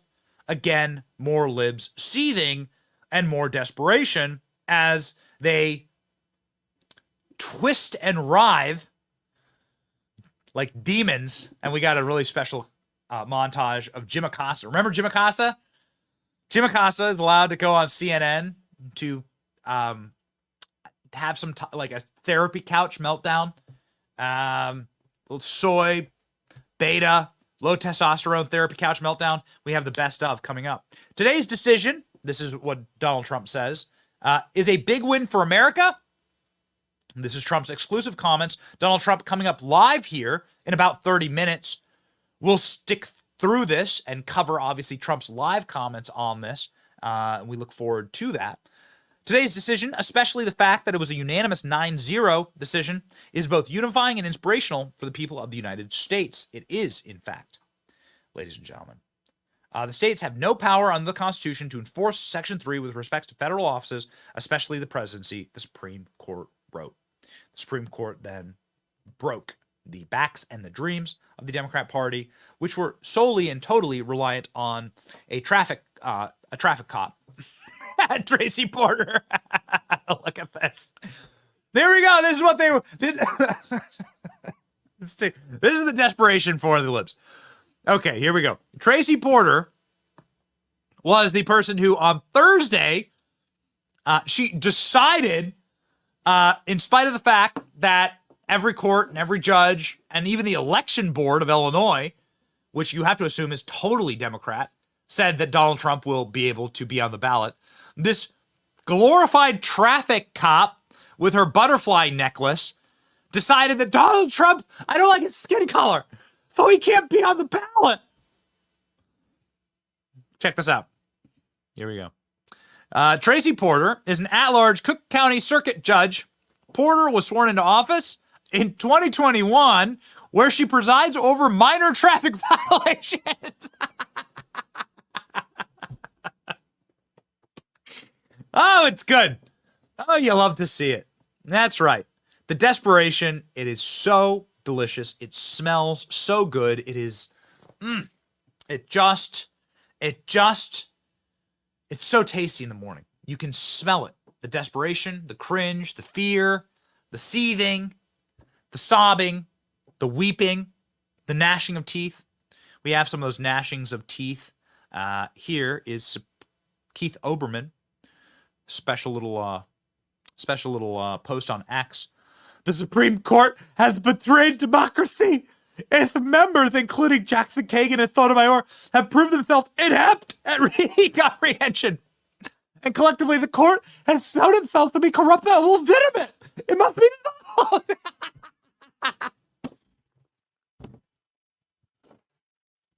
Because of the justices that were put on the court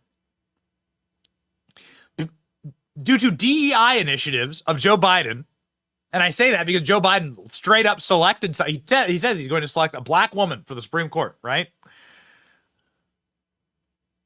Not the merits, not like the knowledge or judicial, jurisprudence or wisdom, but based on immutable qualities and characteristics, which is a horrible and actually, by definition, racist way to select somebody for anything, right?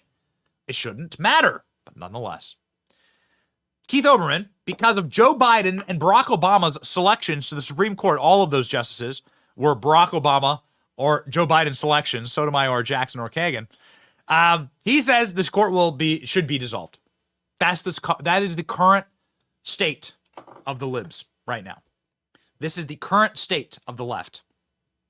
Jim Acosta, ladies and gentlemen, having a just apoplectic, childlike meltdown, took his pacifier out on CNN and decided to throw a fit. Here that is, just in case you needed a little extra satisfaction for your morning. Here's Jim Acosta. Remember, Mr. Tough Guy yelling and barking at Donald Trump every time he got a chance. Donald Trump couldn't even complete a speech or a sentence at the White House without Jim Acosta literally foaming at the mouth. Oh, Mr. President, what do you think about Putin? Here we go, ladies and gentlemen. Keeping his act up. Will Jim Acosta keep his job at CNN? I hear they're going to be cutting back. We'll see. Go. Justices are in a bubble, and they're not dealing with, when they say, oh, Congress can do this. There are members of Congress, and we can go through the list, who are never going to do anything that would make life difficult for Donald Trump. So to think that the Congress is going to solve this, they barely can get a post office name these days. It's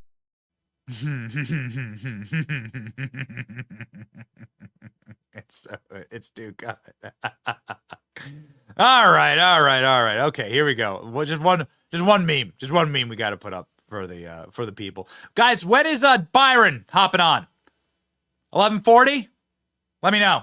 When's Byron hopping on? All right, ladies and gentlemen. We'll have Congressman Byron Donalds joining the show in a moment to talk about this and do a victory lap with us. Byron Donalds was recently with us in South Carolina. We did an interview about Big Fanny, wherein Byron Donalds would not call her Big Fanny. We're going to work on that. We're going to see. We're going to ask Byron Donalds live on the show. But it doesn't matter because Donald Trump actually made massive news this weekend by talking about Big Fanny at his rally and talking about Nathan Wade. In, I think, what would be, maybe not X-rated, but definitely R-rated commentary that sent the internet into a tailspin. Trump mocks Nathan Wade for plenty of sex with lover Big Fanny Willis at rally as judge weighs disqualification in Georgia election interference case against the ex-president. Here we go, baby. Donald Trump's Big Fanny joke that set the internet on fire. Let's go. I was indicted by Fanny in Georgia. Fanny. How did that work out? And her lover, Nathan Wade. And they hired him for almost $1 million because of his great, great experience. Of course, he didn't have any experience. He had experience in something else. You know that. A lot of experience. And at that, I'm quite sure he was very good based on the fact that she called him 2,000 times. I didn't know the gentleman. I didn't know him. Oh, you have 2,000 phone calls, 3,500 text messages. How is it possible in a short, I know a lot of people. We like a lot of people. I happen to have a very good relationship with a woman called Melania.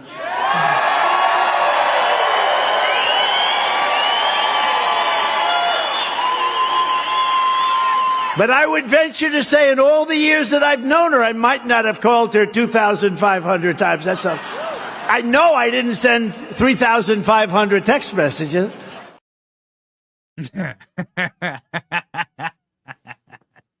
What do we do to deserve Trump? What do we do to deserve this?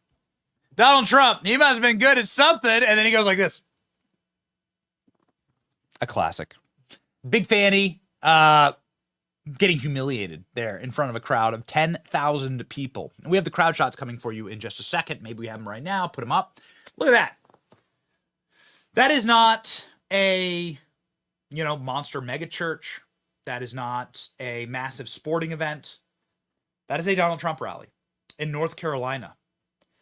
You can barely see Donald Trump. Like you zoom in, you can barely see Trump up there on the stage. Look at the people. Look at the people. Joe Biden didn't have a fraction of this for his inauguration, and people were forced at gunpoint to go to that. So what are you looking at here? You're looking at a system that is too big to rig. We have the brand new Donald Trump framing coming in here in just a moment. You got to get those signs. I want the commentary on too big to rig. I love this, ladies and gentlemen. I think that is such a sharp campaign rally cry. So overwhelm the polls. Do not make it close. Make it so that they face defeat on the night of the election. No more shenanigans. No more, water pipe burst. We're just going to stop counting because the machines don't like to work overnight. Yeah, Argentina counted 80 million votes by 9 p.m.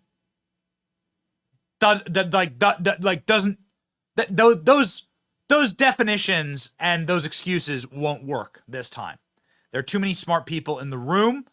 Donald Trump effectively saying that he's going to fight the new messaging from the White House. Newcomers. It is not criminal alien migration into our nation. It is newcomers. And they're trying to collapse our systems in America.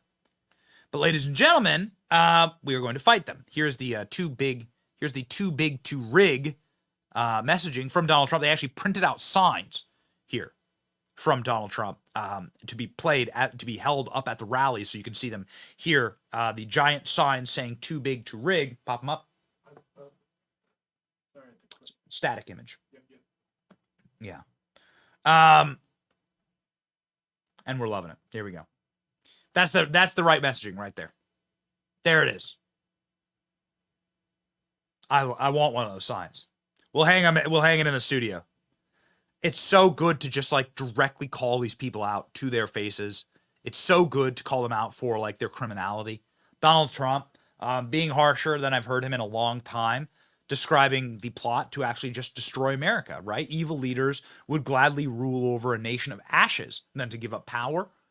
Donald Trump calling like as we round the corner, right, into like the heavy election season, right, as we round the corner into the campaign season leading up to the conventions, this is the new messaging that is crystallizing for Donald Trump, and it is savage. Watch.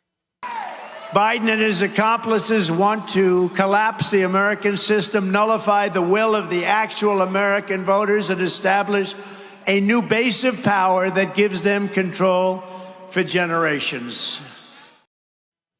Yeah. Ladies and gentlemen, let's get there. Okay, there we go. That's the actual clip. The newcomers clip. Donald Trump talking about the new messaging.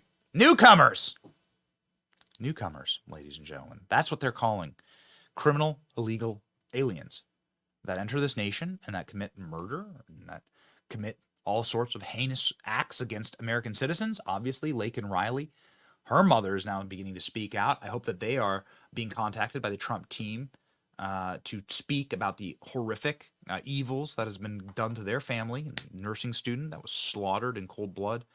Donald Trump going in hard on this issue, as he should. This issue is obviously a polling winner, even if it's not. It's a moral winner. You cannot have a nation with open borders.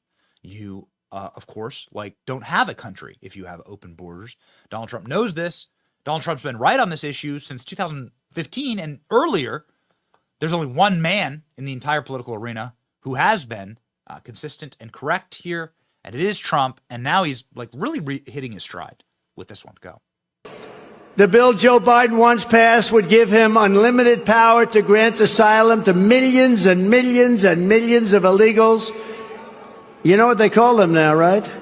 You know that they changed the name as of yesterday. You know what they call them? Newcomers. It's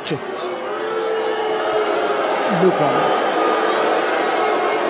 No, the word is newcomers. We're not allowed to say it's politically incorrect. This political incorrect stuff is killing it. From now on, you have to call them newcomers or you will be indicted by the DOJ in Washington. Expect that kind of tenor from Donald Trump when we hear him speak here in approximately 20 minutes. Donald Trump is set to speak on the Supreme Court ruling. Still, no word from Joe Biden. Nothing from Joe Biden. Nothing yet. White House silent on this as Joe Biden, again, furiously punches the life alert dangling around his neck. Jill Biden hiding in the drapes that she's going to turn into a dress very soon. Hunter Biden on his hands and knees searching for the crack bag that he left in the somewhere, under the sink, in one of the visitors' closets of the White House. Panic inside of the White House. Donald Trump this weekend, the sort of crystallization of the muscular messaging that Trump will be taking forward into the 2024 election. Every day, Joe Biden is giving aid and comfort to the foreign enemies of the United States. Biden conduct on our border is by any definition a conspiracy to overthrow the United States of America. This, ladies and gentlemen, is now the actual, this is the messaging that gets carried forward. And people are feeling this. People are feeling this. Go talk to the communities. We do, and we intend to do much, much more. Go speak to the communities of Fulton County. Go speak to the south side of Chicago.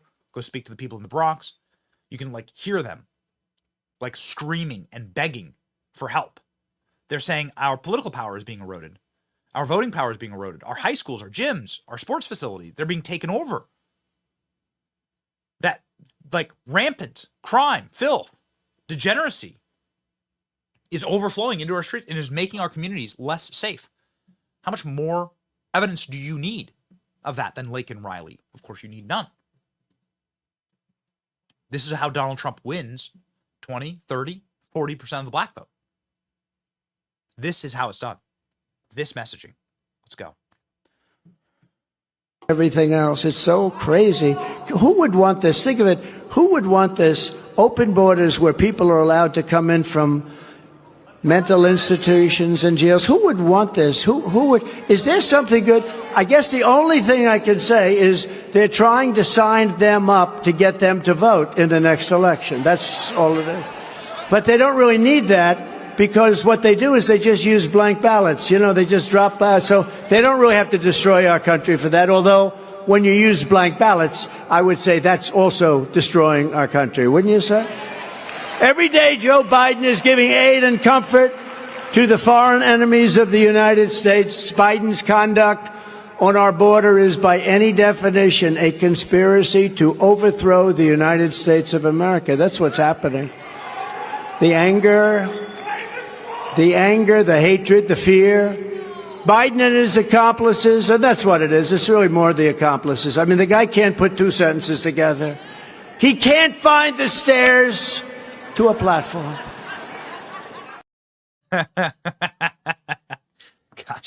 I love Donald. I have a deep and profound love of Donald Trump's Joe Biden impressions.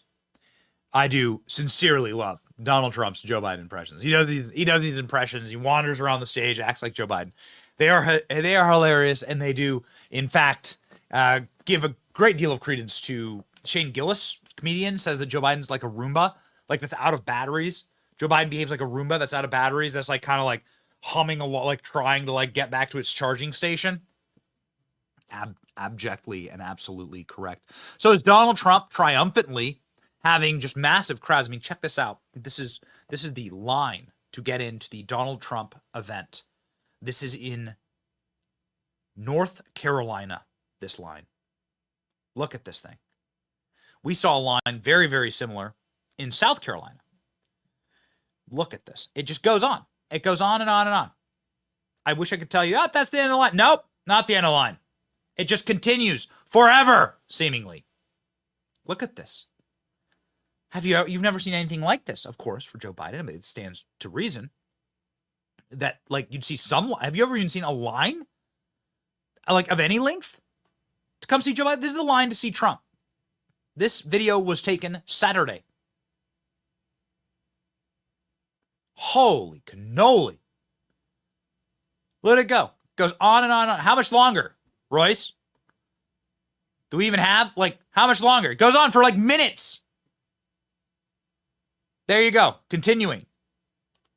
People showing up. We touched on this on Friday, but it's worth noting once again that the reason why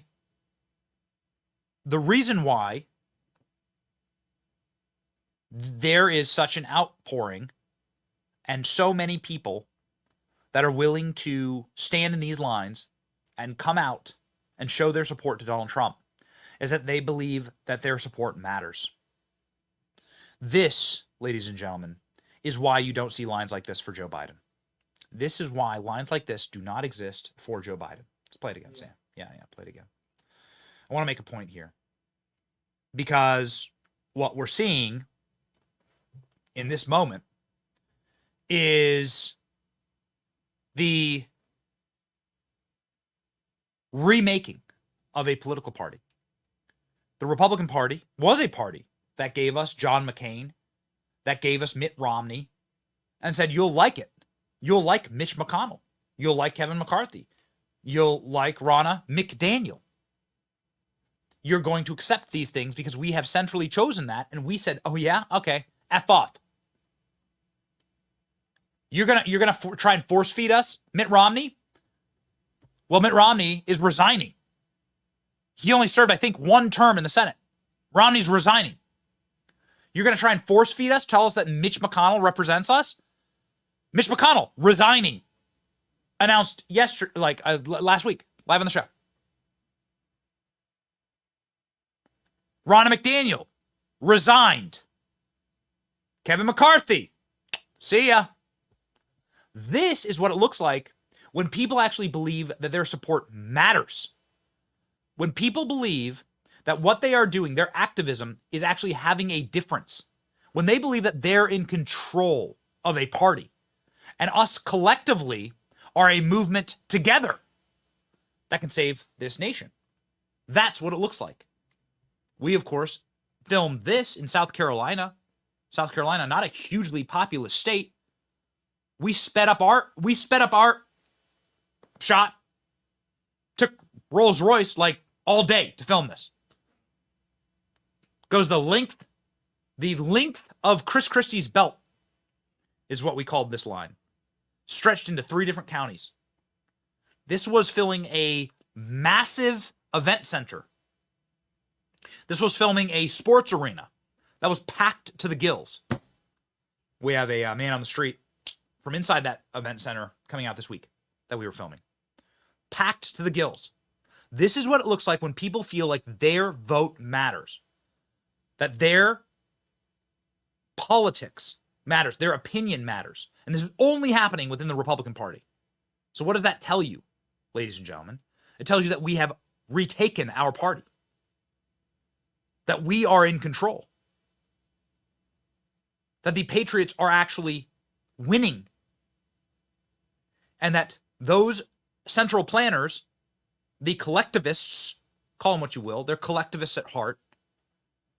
Truly, they just wish to rule over you.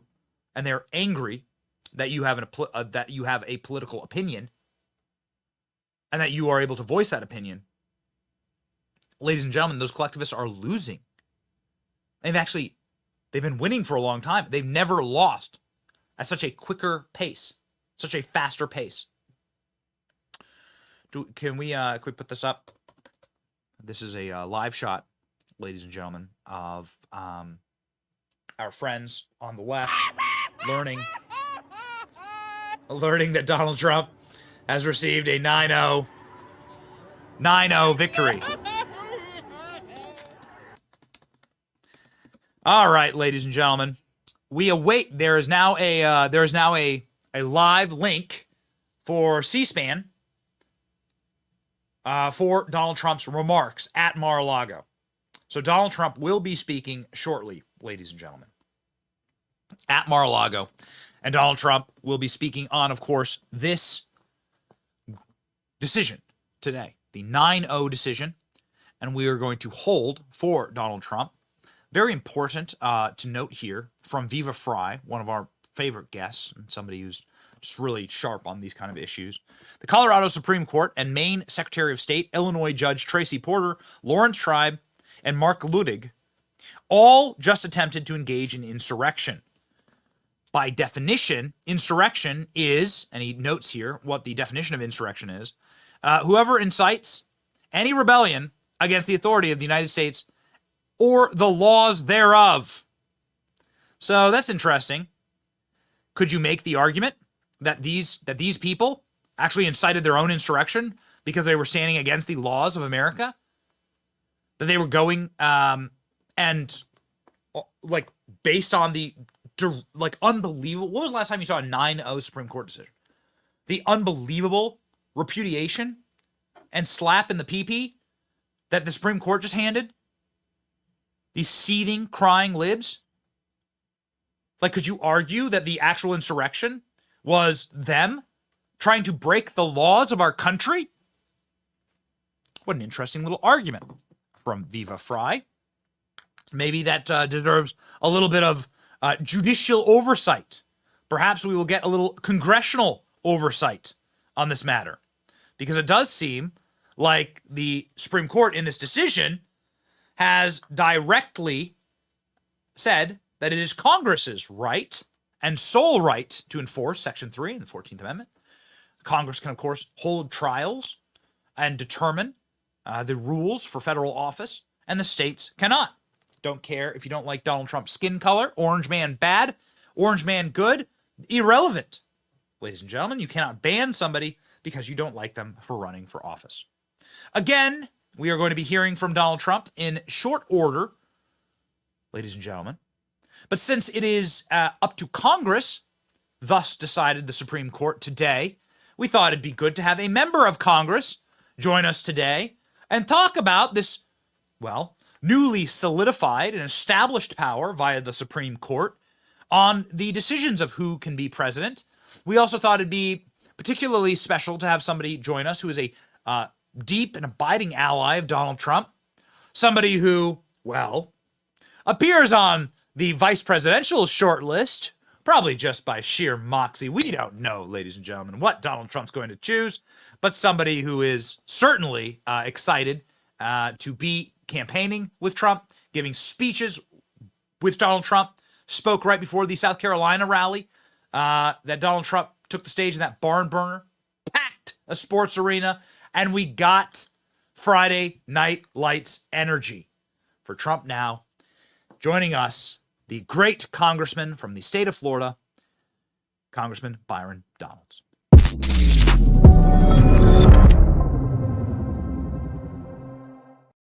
Congressman, we hear you are in the state of Florida right now. It's got to be good to be back in the Sunshine State. Donald Trump will be speaking live from Mar-a-Lago in just a few minutes. Any idea what he's going to say? He's probably going to say, "I told you so," and that these people are crazy. Look, Benny, this is what these states were doing was insane. Everybody knows it was dumb, but this is where the radical left has taken us. You know, there was a time where we could disagree. We could call each other names. It could get really tough. It could be barn burner conversations and debates, but they've gone to a whole new extreme. They have turned the judicial system on its head because they truly believe they're saving the country, but what they're really doing is destroying the country. And so these people got to be stopped. I think Donald Trump is the person to do that. And so I'm very happy that the Supreme Court 9-0 ruled that y'all are crazy. Stop the foolishness. The only body who's going to say that somebody can't be on a ballot is Congress. That is the right decision. Yeah, and Donald Trump was tried in Congress, right? And he was acquitted. I mean, this seems like the system worked. Am I missing something here? Well, look, if you're a radical Democrat, the system never works until you get your outcome. And that's the way they view everything, Benny. It's not just about President Trump. It's about how they look at what the EPA decides to do. It's how they look at banking regulations. It's how they look at energies, thinking that, oh, no, wind turbines and solar panels, they're going to solve everything. But when you actually look into the details, you realize that solar panels are dirtier than natural gas. Wind turbines have killed more people than nuclear power plants have. And so this is the problem for the insane left. These are the people who would say that you got to support Palestine, the Palestinians above all else, even though it was Hamas who was elected by the Palestinians in Gaza that perpetrated one of the greatest atrocities in the modern era, definitely in the last 100 years. And so this is the stuff that you're dealing with these people. So they got to be defeated. You can't reason with them. You got to be defeated. And that's it. We saw sort of the rally cry this weekend from Donald Trump talking about Lake and Riley, speaking of sort of the horrors that are homegrown or home imported into our nation. Obviously, the death of the nursing student just north in Georgia. This is horrific. Donald Trump using this as a rally cry to say these policies are insane. And now Laken's family sort of getting into it and saying, our daughter should be here right now. These are policies that killed our daughter. That's a powerful message, obviously, and a story that's happening around the country. How do you see that progressing as we head into the November election? People seem to be waking up right now, and more importantly, Byron, every single morning there's some new horrible bit of news we got to cover with a criminal alien that comes in and devastates the life of an American. Well, first, look, to Lake and Riley's family and to the family of everybody else who's been lost to, like, we usually talk about senseless violence. This doesn't need to actually happen. If the federal government led by Joe Biden and the radical Democrats actually followed the law, we wouldn't even be here. So my heart and my prayers definitely goes out to them because this all could have been avoided. But you're dealing with people in Joe Biden, in these nutty Democrats who truly believe this is the best thing for our country, and it's a flat out lie. I think that this issue of immigration is here to stay. It's not going to go anywhere. It's the number one issue in our country. It has surpassed the economy. And usually the economy is always the number one issue. It is now border security and immigration, because people, no matter what your politics are looking at the situation and saying, they're saying something real simple. They're like, look, we care. We want people to have an opportunity at the best life ever, but you cannot flood our streets with illegal immigrants. You just can't do it. We don't have the capacity. And now when we find out that in Venezuela, the knucklehead leader down there is emptying his prisons, and some of these people are ending up in the streets of New York, the streets of Georgia, the streets of Chicago, etc., it's only going to lead to more of these tragedies. We have to have a major change in leadership. We're going to have to deport a lot of people, send them back to their countries, whether Venezuela or any other country wants them or not, they're getting dropped back, because that's the type of consistent, dedicated leadership you got to have in a country if America is truly going to live up to all of its ideals, all of its ability, and our people can thrive. Maybe you can calm some of the nerves in the audience, because we regularly cover how Paul Ryan promised to build the wall and didn't get it done. How Mitch McConnell said they'd be there for Trump and didn't get it done. And Donald Trump was handed a Republican Congress and a Republican Senate, and we couldn't even get the wall because it was too expensive, right? And there's still hundreds of billions of dollars to Ukraine to protect their border, nothing for our own.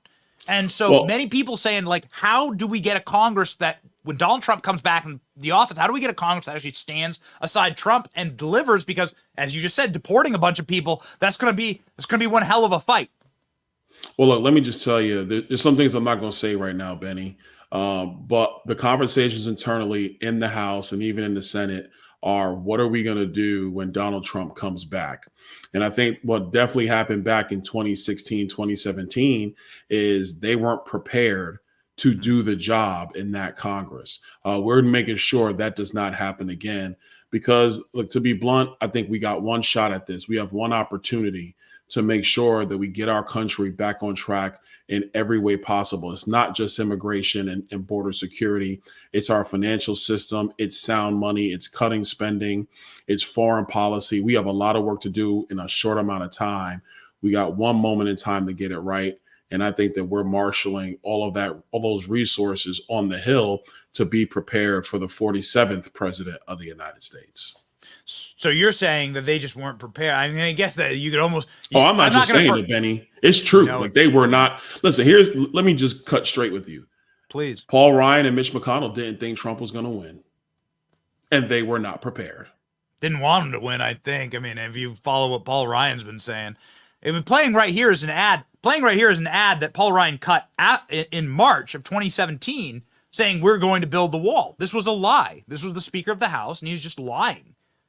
He's just lying. He never built the wall, never passed the funding, never even tried. And so there's, like, I guess the Republican base is just sick of lies. You've gone out on the trail with Donald Trump. You speak regularly with Donald Trump at these rallies. I don't think I've ever seen energy like this. And I think the American people are going to hold into account Congress and the Republicans who stand beside Donald Trump and say, like, okay, as you said, now or never. Like, let's go do this thing. No, I totally agree. And I think, look, here's the deal. First of all, the energy on the trail, I've never seen anything like this. I mean, this is at a fever pitch, and I truly believe we're just getting started. We haven't really hit the meat of this thing. I think the meat, you're really going to start seeing it in August, September, October. It's really going to be at a fever pitch. I think that's one. Two, for my colleagues on Capitol Hill, it's great to have majorities, but you got to do something with them. If you don't do something with a majority, in my opinion, you don't deserve to keep a majority. And so that's the pressure that I put on my colleagues, that a lot of other members are putting on, because we don't just want to run for office and be members of the House or members of the Senate and have a cool pen and go give speeches. We actually want to get something done. And so I think that's going to be the mission ahead for Speaker Johnson or whoever the next Senate majority leader is going to be, because I think we're going to take the Senate as well. The mission is going to be about getting the job done, not about worrying about the Sunday shows or worrying about, some cocktail party in DC. It's about getting the job done for the American people. Yeah. So I guess the question that has to be asked, based on, of course, all the recent polling, is the vice presidential question. Your name is always. You don't have to ask it. So what's up, man? You don't have to ask that question, okay, Benny. so let me ask it. You could have let that go. Well, let me ask it. Let me ask it a different way then. How about this? What's the mindset of Donald Trump? You speak with him regularly. You're backstage with him regularly. What's the mindset of Donald Trump heading into this thing? Because we're getting into convention season here. Honestly, he's focused. He really is. He's focused in on, of course, finishing the primary process. Super Tuesday is going to go a long way to that. But he's really just locked in on what needs to occur. The one thing I think most people don't know about President Trump, he's always taking input from everybody. He takes it in from all sides. And what he always tries to do is make the best decision based upon all the information available to him. That's what you need in a leader. But he's locked in and focused. He wants to get rid of Joe Biden like everybody else does. And then it's about what are we going to do and how are we going to get the job done really in the first 6 to 8 months of the 47th presidency. That's it. That's his mindset. That's where he is. Oh, and of course, beating back these stupid cases. These people are dumb. They're crazy. And, that's unfortunately, he has to deal with that. But he's prepared to do that as well. I have a final question for you, Congressman. And this is a theory that the show has running right now as we go through the news cycle and sort of pick up the breadcrumbs. It does seem like the left has done everything that they possibly can. It's not worked. It's all fallen to pieces. And now there is this move to containment of Donald Trump. The Donald Trump presidency of 2024. And there seems to be sort of a very like below the surface, like this guy's going to win. There's nothing we can do to stop it. And now it's time to like try and kneecap him again. Do you see that sort of metastasizing right now in Washington, D.C.? Do you see sort of like depression on the Democrat side that they have properly failed? And how do you prevent them from pulling a Russiagate 2.0? So, I mean, they're not at their best right now. I will say that they're not there. They're not at their happiest, which is a good thing for America. But look, what we got to be able to do, and let's be very clear, we have to use every tool at our disposal to make sure that they don't try to stonewall, slow walk what's going to happen, when Donald Trump wins and comes back in 25. Like, we got to make sure none of that occurs, and so, or limit it really to the best of our abilities. So it's going to mean that we're going to have to take some tough stances, and that's fine. That's what we got to do. And we can't be worrying about apologizing for it or worrying about being blamed for it, because the left never apologizes. They're never worried about blame. They're full speed ahead every single time. We got to do the same. Essentially, you got to meet force with force, politically speaking, of course. And so that's what we're prepared to do. I think when it comes to the administration and when it comes to some maneuverings in the Senate, the next majority leader in the Senate has to have, in some respects, a Nancy Pelosi mindset, which is we're coming here to accomplish the agenda. There is nothing else that matters. And I think if that's kind of the mindset that we have out of the next Senate leadership for Republicans, combined with that in the House, we're going to accomplish a lot. And the country is going to be changed in a dramatic way for it. Just a really quick follow-up there. What's going on in the Senate leadership? And it seems like there's some pretty interesting moves. Rand Paul people are beginning to drop that name as somebody who would wish to be leader. Have you heard anything? Rick Scott, a great senator from Florida, obviously someone that you know and work with, joined the show last week to talk about it. Right. He was singing. Oh man, I've never seen him so happy. Mr. McConnell's resigning. I mean, that guy was whistling. So how's that shaping up? That obviously is hugely consequential for what the House does in DC. Well, look, I think what's really going to shape this is that the Senate Republicans haven't had new leadership in 15 years. Mm-hmm. So it's going to be an entire new way to look at Senate Republicans. I think that the additions you've had over the last several cycles, Katie Britt, Tommy Tuberville, obviously Rick Scott came in a couple of years ago, J.D. Vance. Hopefully we get Bernie Moreno, supporting Bernie Moreno. If you're in Ohio, get out, vote for Bernie Moreno. Get Bernie Moreno in the Senate.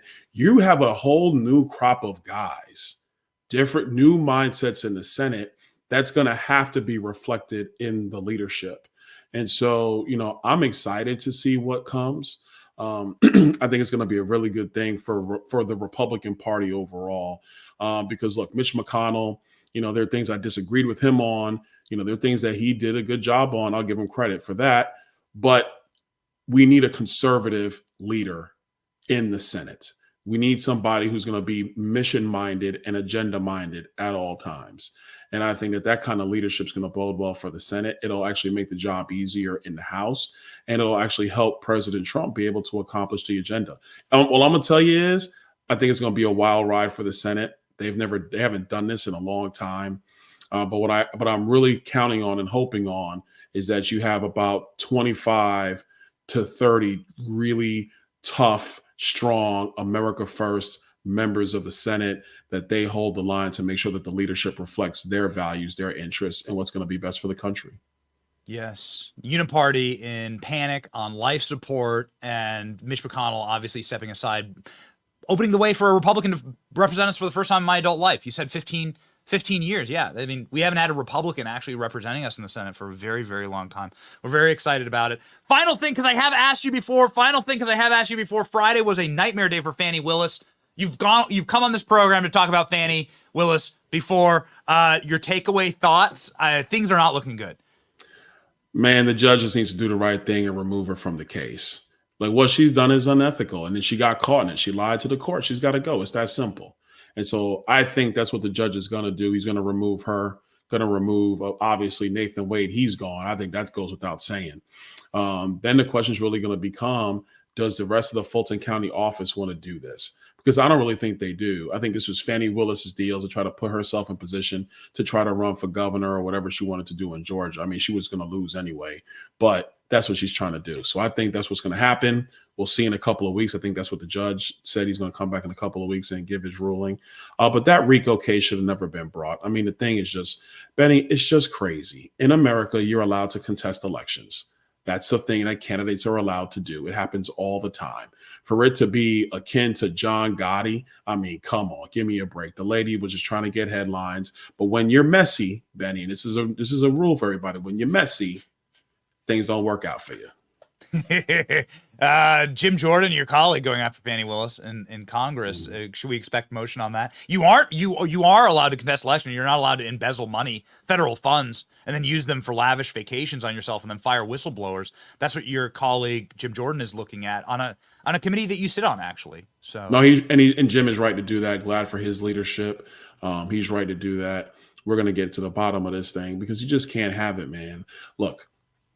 Politics is politics. If you want to disagree, disagree. If you have a legitimate disagreement, okay, I can live with that. I'm an American. Look, everybody's got families. We got disagreements in families. You're going to have disagreements in politics.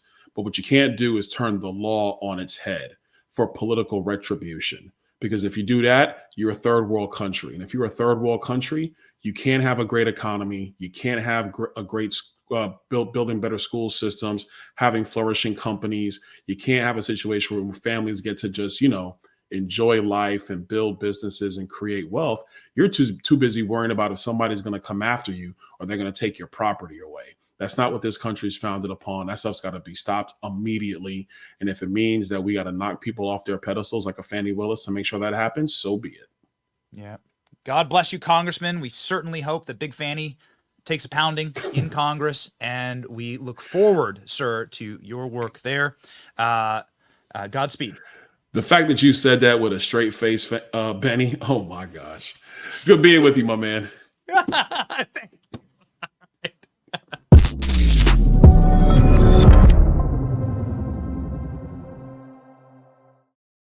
We do it. We can do it. Congressman Donalds is a father. I am a father. I will reclaim my right and forever protect my right to a dad joke, to even like a off-color dad joke pun. And we say them on this program. So be prepared, ladies and gentlemen. We are prepared for Donald Trump. Pop it on screen at any time. Donald Trump. We even have the live shot up now. Can you put up that photo up on screen, please?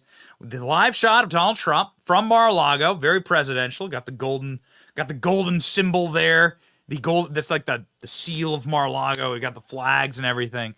But as of this moment, Donald Trump not speaking. We will cut to Donald Trump speaking, of course, as soon as that happens. You see the sweet gold seal there at Mar-a-Lago. If you go to any Trump properties, as we will be heading to Trump properties to film Trump cribs on Friday of this week, we'll be in the Miami area doing a lot of very interesting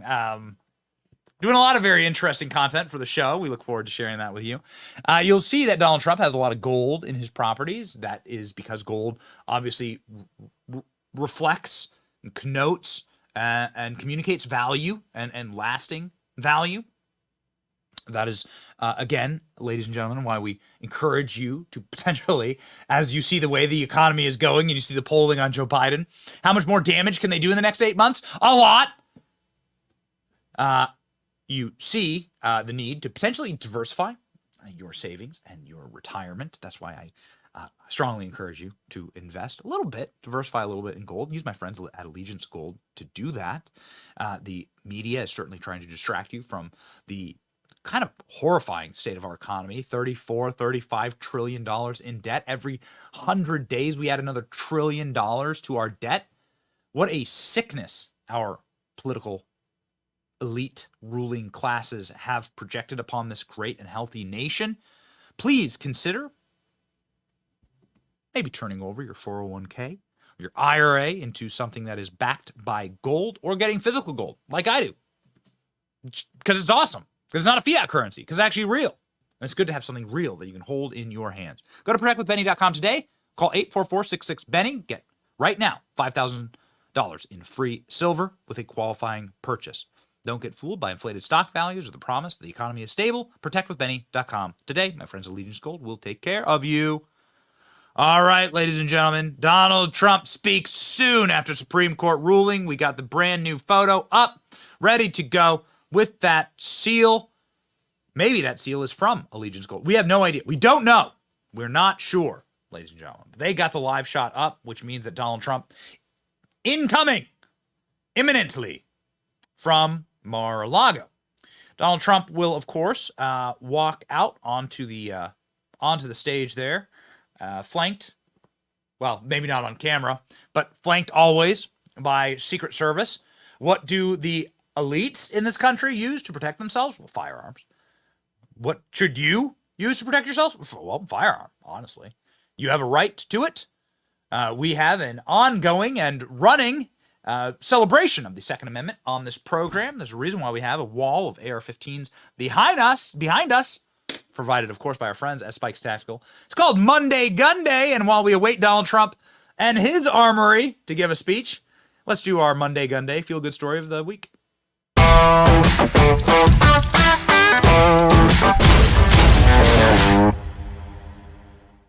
Oh, yeah, baby. John Cornyn, the guy who passed the restrictions, the guy who's like always helped Democrats pass restrictions on firearms, a man from Texas. To the great shame of the state of Texas, you got to vote this guy out. John Cornyn, a guy who's voted to send billions of dollars to every nation except for his own nation of Texas to protect his own border. John Cornyn has announced, for some reason, his bid to be Senate leader. The gun owners of America quickly took to the offensive against him, noting that his support for various gun controls throughout his years in office disqualifies him. Good. In September of 2022, Breitbart News reported that President Biden specifically named Senator Cornyn as somebody he wanted to thank for the passage of the Bipartisan Safer Communities Act, a gun control package. They always name these things. Gun control packages. John Cornyn not in favor of your rights. John Cornyn was roundly booed, in fact, for his lack of support for firearms. You wouldn't even have a Texas if it wasn't for firearms. You wouldn't have an America if it wasn't for our right to own firearms. John Cornyn hates that right, but somehow he wishes to be your leader in the same vein as Mitch McConnell. He wishes to simply take over for Mitch McConnell, the same cut of the same jib, same diseased rhino Republicans, totally cucked uniparty Republicans who hate you and hate the base and despise their voters. John Cornyn cannot serve. Ladies and gentlemen, John Cornyn getting roundly booed, which is, of course, the right way to greet John Cornyn. Here we go. And plant the flag for freedom. My friends, that's what I try to do every day on your behalf in Washington, D.C. All right. That's John Cornyn getting booed inside of his home state of Texas. I'm not sure what event was that at. I'm not exactly certain, but he was in Texas and he was getting booed. The director of Gun Owners of America said that John Cornyn's aspirations for leadership, Americans deserve someone who will refuse to compromise with their God-given Second Amendment rights. And unfortunately, John Cornyn is always cutting deals against our Second Amendment. So, boo him roundly. That was at the Texas GOP convention, says ALX. All right, ladies and gentlemen. That Monday Gun Day brought to you by Spikes Tactical. you see back here, their logo right on the wall. They are just an absolutely spectacular brand of firearm made right here in the U.S. of A., made right here in the great state of Florida. They just brought us out to a shooting range, actually, and you'll be able to see us using some of their wonderful tools to project freedom down range. We're excited to share that with you. Was trained how to be a sniper by an Army Ranger sniper that works for Spikes Tactical. Super awesome, ladies and gentlemen. Will be very, very fun. The Spikes Tactical AR-15 is the firearm of the Johnson household. So don't come a knocking. You know what I mean? Yeah. All right. So here is a tweet from Caroline Levitt. Caroline Levitt is Donald Trump's spokesman, campaign spokesperson. She says that Donald Trump is ready to speak at Mar-a-Lago. However, Donald Trump has not yet spoke in Mar-a-Lago. Here's the behind-the-scenes sort of look at all of the press gathered there and the live shot, the live feed there inside of the beautiful building of Mar-a-Lago that's apparently only worth a pittance of what Donald Trump paid for it like 40 years ago. Got it? It's only worth $18 million. This place is only worth $18 million. Got it? Okay? Good. All right. Well, while we await Donald Trump, of course, we will cut to Donald Trump as soon as he does walk out before the cameras.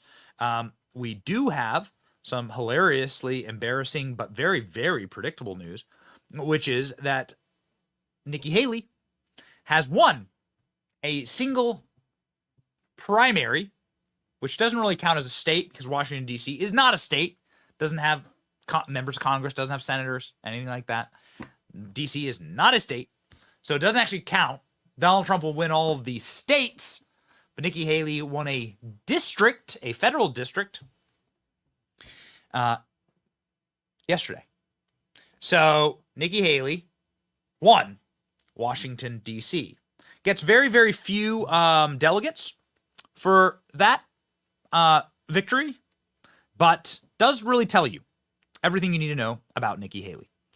The Washington, D.C. Uniparty corrupt Republican consultant class wishes to have Nikki Haley as their candidate. And the people, well, say, no, thank you. Nikki Haley lost in embarrassing races all around the country this weekend.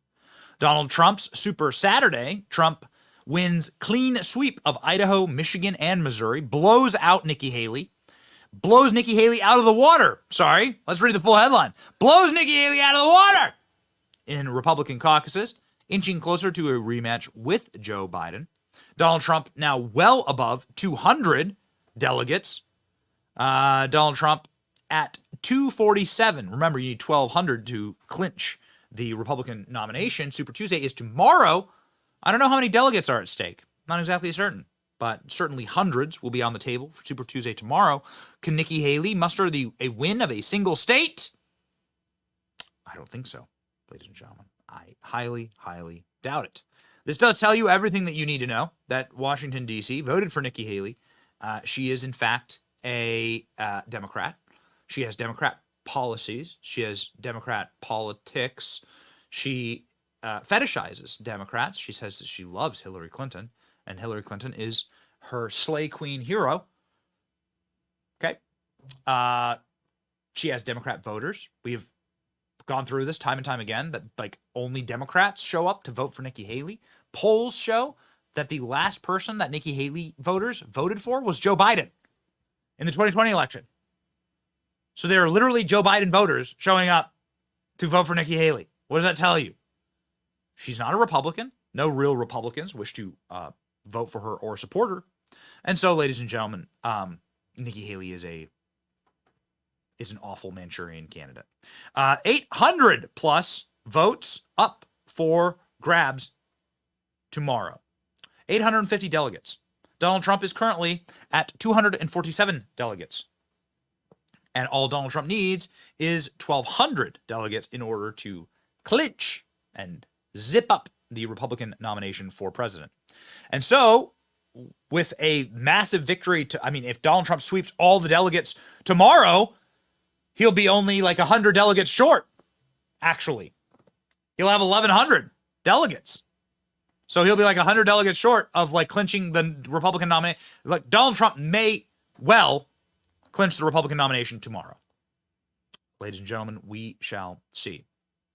So we are remaining here in sort of a holding pattern for Donald Trump. Here's Donald Trump, the live shot at Mar-a-Lago. This is the live shot? Okay, so we got the live shot of Mar-a-Lago. Gonna sit here and chill and wait for Donald Trump, obviously, to hop on and talk about this historic and important ruling in the Supreme Court from this morning. 9-0, unanimous decision.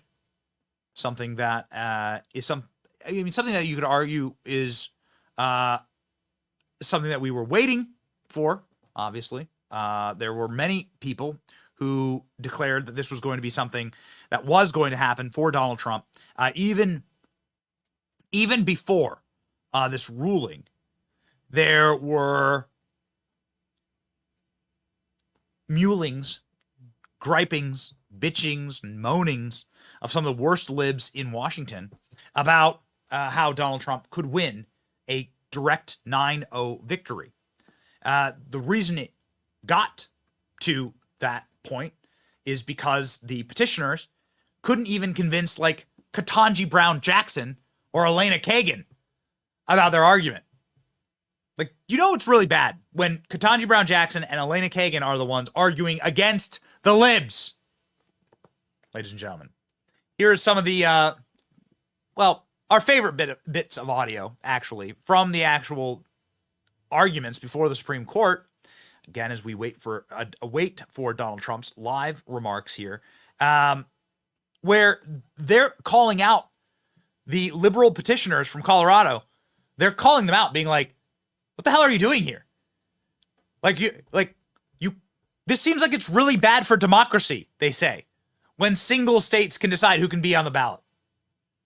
This is when you knew it was doomed from the start. Donald Trump going to spike the football.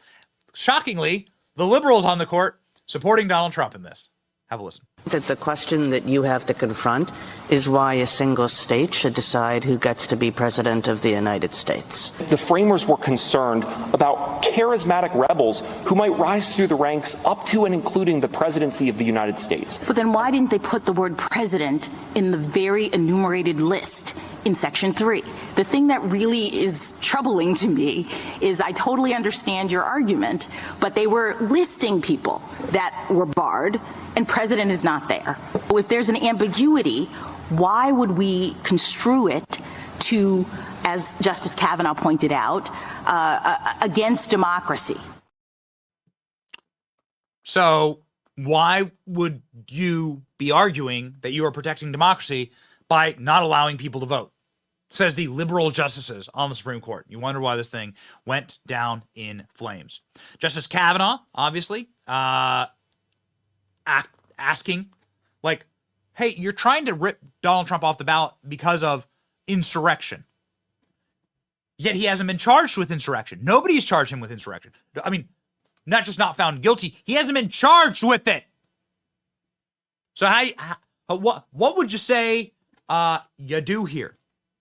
Here's Kavanaugh's line of questioning. Again, sort of like previewing how doomed this all was from the start, how desperate and pathetic and what a waste of time this all was, but still delightful and exciting to watch it all go down in flames. He had the opportunity to call witnesses remotely. He didn't use all of his time at trial. There was ample process here, and this is how ballot access determinations in election cases are decided all the time. Okay. Second question. Some of the rhetoric of your position, I don't think it is your position, but some of the rhetoric of your position seems to suggest unless the states can do this, no one can prevent insurrectionists from holding federal office. But obviously Congress has enacted statutes, including one still in effect, Section 2383 of Title 18 prohibits insurrection. It's a federal criminal statute. And if you're convicted of that, it says shall be disqualified from holding any office. And so there is a federal statute on the books, but President Trump has not been charged with that. So what are we to make of that? Two things, Your Honor. Section 2383 was initially enacted about 6 Okay. So how are we going to rip him off the ballot if he hasn't been charged with insurrection? You know, it's the insurrection clause, right? You do realize that, like, we're taking him off the ballot because supposedly he's an insurrectionist, yet he hasn't been charged, not even by the federal government, with insurrection. So what would you say you do here? So, yeah, the libs were seething after listening to those arguments. Even Andrew Weissman was saying that this is probably going to be a 9-0 decision against the libs. Andrew Weissman is the guy who ran the Mueller hoax against Donald Trump. So pretty devastating when you get a guy who's openly admitting the total and complete failure here. And with every time that they go after Trump for something that is fake, something that is fraudulent, something that is totally specious, every time they do this, his poll numbers go up. So, like, keep doing it. Keep it up. Great job, everyone. Again, awaiting Donald Trump's remarks. This is a live shot. Here is Andrew Weissman holding back tears after the Supreme Court decided to end his hopes and fetishized dreams because he doesn't like Donald Trump's skin color. Orange man bad. Orange man bad. Orange man bad. Go. In this process, and that ambiguity would favor keeping the candidate, Donald Trump, on the ballot. I agree with you. My takeaway from this is you were counting the votes. Remember, Justice O'Connor famously said when she was asked what's it like to be on the Supreme Court, it's about counting to 5. Here, there is clearly, I think, 5 votes, if not 9 votes, that are going to reverse this. So this is kind of shocking because Andrew Weissman correctly predicted that there would be a 9-vote reversal. He almost choked on his words there. Of course, we weren't choking at all. We knew exactly what the truth was. We knew it because there was such an effort to create this fake narrative that Donald Trump is an insurrectionist. Why such an effort? The effort is, of course, because they needed to rip Donald Trump off the ballot. They were so scared that they wouldn't be able to pull the shenanigans they pulled in 2020 again, right? The Wuhan lab. Got to get something cooking up in the Wuhan lab again. Hurry up! Peter Daszak, Dr. Fauci, hurry up! Give me something. Ladies and gentlemen, the issue is that they couldn't pull it again. So they had to just stop Donald Trump from running. They needed to create an illusion that Donald Trump staged an insurrection. Since they needed that to happen, that's why you saw all the federal agents in the January 6th crowd. It's like obvious. They admit it. Like they say it on camera. And you look at the actions of social media and how they treated Donald Trump. And what were like the breaking points for that? We have this really special clip here. And since we're awaiting Donald Trump speaking here, we might as well just go to it because there is a single clip that has resurfaced from the date, January 6th, 2021. Donald Trump from the White House sending a message to his supporters who may have been in Washington, D.C. or at the Capitol. And this is the tweet that got his account taken down. This is the tweet that got Donald Trump banned forever, or so they thought, from Twitter, now X. Elon Musk, of course, brought back Trump's account. Trump has posted his mugshot, of all things. And, well, let me ask you the question. Why did they need to delete his account? After you watch this video, you will know why. This is the video that got Donald Trump ripped off the internet. They couldn't have the truth out there. The truth was too damaging to the narrative. Donald Trump, as the chief executive, telling everyone to be peaceful and go home during what supposedly is an insurrection against himself because he's the government.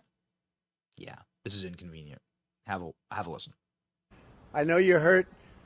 We had an election that was stolen from us. It was a landslide election, and everyone knows it, especially the other side.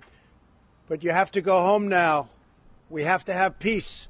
We have to have law and order. We have to respect our great people in law and order. We don't want anybody hurt. It's a very tough period of time, There's never been a time like this where such a thing happened, where they could take it away from all of us, from me, from you, from our country. This was a fraudulent election, but we can't play into the hands of these people. We have to have peace. So go home. We love you. You're very special. You've seen what happens. You see the way others are treated that are so bad and so evil. I know how you feel. But go home and go home in peace. That's the message that turned Donald Trump into an insurrectionist. Now, we are able to get that message. We are like the only show, as far as I know, that has gone out of our way to play that multiple times. Because it should be like the profound, centralized piece of evidence that gets played at any of these bullshit trials. I'll say it. Donald Trump says it often. That should be the centerpiece of evidence about Donald Trump. And again, as we say regularly on this show, there were three groups of people on January 6th. There were actual hooligans. Some of them were Antifa members. Some of them were BLM members. We know that because we followed the federal charges. But there were actual hooligans who fought with cops. Those people deserve to go to prison. I don't care who you are. You fight a cop, you punch a cop, like you break things or whatever, you deserve to go to jail. We're sad that it only happens when if a Republican's so-called Republican does it, but whatever. We're people of moral integrity and principle. So we're going to say that's bad. All right. That's one group of people. And that's an extraordinarily small group of people. Remember, there are like 50,000 people there, maybe 100,000 Trump supporters in Washington, D.C. during January 6th. So that's like a vanishingly small group of individuals. Then on January 6th, there is a second group. Those are the people who peacefully and unwittingly just kind of wandered into open doors at the United States Capitol. Didn't know what the hell was going on. It was a very confusing day. And any day, actually, you can go and legally enter the United States Capitol. You walk through into the visitor center. I know this because I lived in Washington, D.C., worked at the United States Capitol. You walk through the visitor center. You go through a little metal detector. And you're up. I'm in the Capitol. That's how it works. You contact your congressman. You go take tours. And many people maybe don't know that, but the House, Congress is like a public building. It is open to the public, I think every day of the year. And so these are the clips that you see of the little grannies with their little flags as they walk up and down the hallways peacefully, fist bump the cops. That's the second group of people. It's a large preponderance of people who are being treated as political prisoners, who did literally nothing wrong. They just showed up. It's kind of thing that has Nancy Pelosi screaming, trespassing at the Capitol. I'm waiting for it. The final group of people are all the federal agents who are in the crowd. And we know that there are hundreds of federal agents in the crowd, that they were pushing and agitating the members of the crowd to behave in a manner that they knew was going to be treated and prosecuted in a criminal way. And those people deserve to stand trial themselves. That's entrapment. You're not allowed to do that. But we know one thing for sure, that all of those groups of people, above all of them, is Donald Trump, who's the only person that really actively tried to stop January 6th, shockingly. Kash Patel tells us time and time again that Donald Trump authorized the use of 20,000 National Guard troops to stand guard at the Capitol to ensure that no shenanigans went down. Donald Trump knew about this. Nancy Pelosi said, no! Leave the Capitol grounds wide open. And Nancy Pelosi is the one who actually allowed this to happen. That's a matter of fact. Stephen Sund, the Capitol Hill police chief, has said this many, many times. Nancy Pelosi refused to pick up my phone calls. She refused to secure the building. It's actually her job to do that. And so if you're looking at somebody who's actually should be prosecuted for what happened on January 6th, you should start with Nancy Pelosi, who was in charge of security of the building. Donald Trump's one of the last people you should charge, because Donald Trump's the guy saying this place should be secure. Go home peacefully. Donald Trump at the rally saying march peacefully and patriotically. It's all insane. And so, again, if you're looking for our breakdown of these events, there they are. There they are. Donald Trump, now, this event, of course, you can tell in a criminal enterprise, who benefits from these events. Who are the ones who are the beneficiaries of this kind of stuff happening?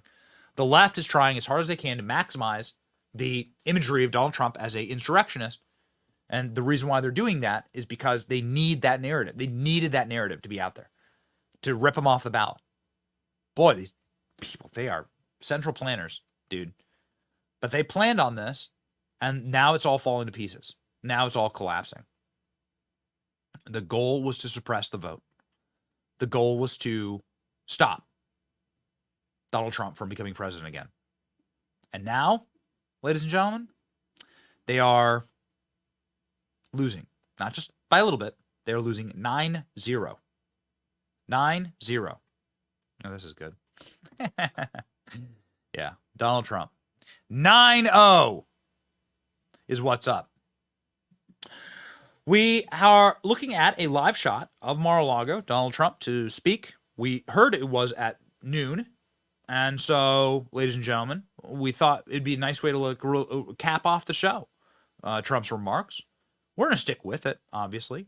Fox News has the same shot up with Kayleigh McEnany, of course, who was the spokesperson for Donald Trump at the White House, talking about how the ultimate goal here, and we totally agree with her, was to suppress the vote. Yep, the ultimate goal here is to smear and slander Donald Trump as an insurrectionist, something that he is not, in order to make it dirty to vote for Donald Trump. Here we go, ladies and gentlemen. You look at Colorado, where they said you can't even write in the candidate. You look at Maine, it was one unelected Secretary of State, and then you move over to Illinois, and they actually use the word suppress. I just want to quote them exactly. The Illinois State Board of Elections shall remove Donald J. Trump from the ballot or cause any votes cast for him to be suppressed. That is the word they use, the brazenness. I thought Democrats were fighting against suppression. Right. I'm so confused. Democracy. They need to make what rules they like on certain days clear. Because we can't keep up. So thankful for Ketanji Brown Jackson, for Elena Kagan, for these justices appointed by Democrats. Sotomayor, who said the rule of law matters, democracy matters. This is Americans' institutions working. Suppress the vote. That's the goal. And these people are the ones who, of course, cling to the illusion they are in favor of democracy.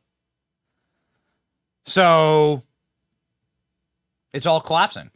And it's wonderful to see the salty tears roll down from on high in Washington, D.C. They come directly out of the newsrooms in Washington. The cameras are barely operable anymore because of the amount of sodium buildup, calcium buildup all around them. MSNBC continues to have a on-camera apoplectic meltdown. Again, ladies and gentlemen, what you are seeing on your screen right now, a live shot of Donald Trump, Mar-a-Lago, awaiting Donald Trump's remarks at Mar-a-Lago. But ladies and gentlemen, while we await, we might as well savor the salty tears of our leftist friends in Washington, D.C. as they cry and mule, whine, and bitch about not being able to destroy the nation as quickly as they want to. There's some cold comfort in the fact that they have lost again. But we also do indeed love the fact that there is, some justice. And it seems like the justice is being delivered swiftly and with great aplomb these days. And it is delightful to watch. Here we go, ladies and gentlemen. MSNBC having apoplectic meltdown on camera about not being able to rig an election against Donald Trump. Well, I think this court is exactly where it doesn't want to be and doesn't need to be, and that is right in the middle of an election. Not since Bush v. Gore have we seen a court that's had this many opportunities to interfere in the election going forward. Look, that said, I think that this campaign is going to come down to whether voters want to choose somebody who either is facing criminal conviction or is convicted of a crime, and whether or not they want to preserve democracy. Those are really going to be the choices. And, my view is that at the end of the day, voters are going to say they don't want to return back to the chaos of Donald Trump, to him undermining the rule of law and possibly being convicted of a crime. Okay, got it. So this was all about the courts interfering, they said. The courts are interfering in rigging the election against Trump. The court has now interfered, says Representative Donna Edwards. Okay, got it. We are right now, ladies and gentlemen, prepared to bring you a very special video from the Colorado Secretary of State, who was on MSNBC with a fake plastic plant and some art that you could get from TJ Maxx, some creepy little office, crying and bitching and moaning and mewling again about not being able to rig an election against Donald Trump because we don't like his skin color. A reminder that these people are totally vacuous and sad. Their personal lives, they have like such, you can see it in their eyes, right? They have such, you're going to see a clip here and you're going to see somebody who's like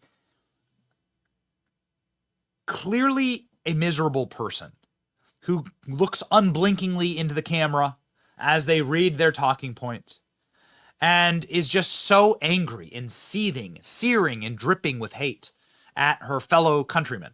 She hates the fact that you have the right to vote. She hates the fact that you have rights at all. She would very much love to be the rosy-cheeked face of fascism, making sure that you had no rights ever again, because you may disagree with her at some point. Ladies and gentlemen, here is the Colorado Secretary of State, Jenna Griswold, and her reaction to the Supreme Court's unanimous decision to shove a gavel sideways where the sun don't shine. Here we go.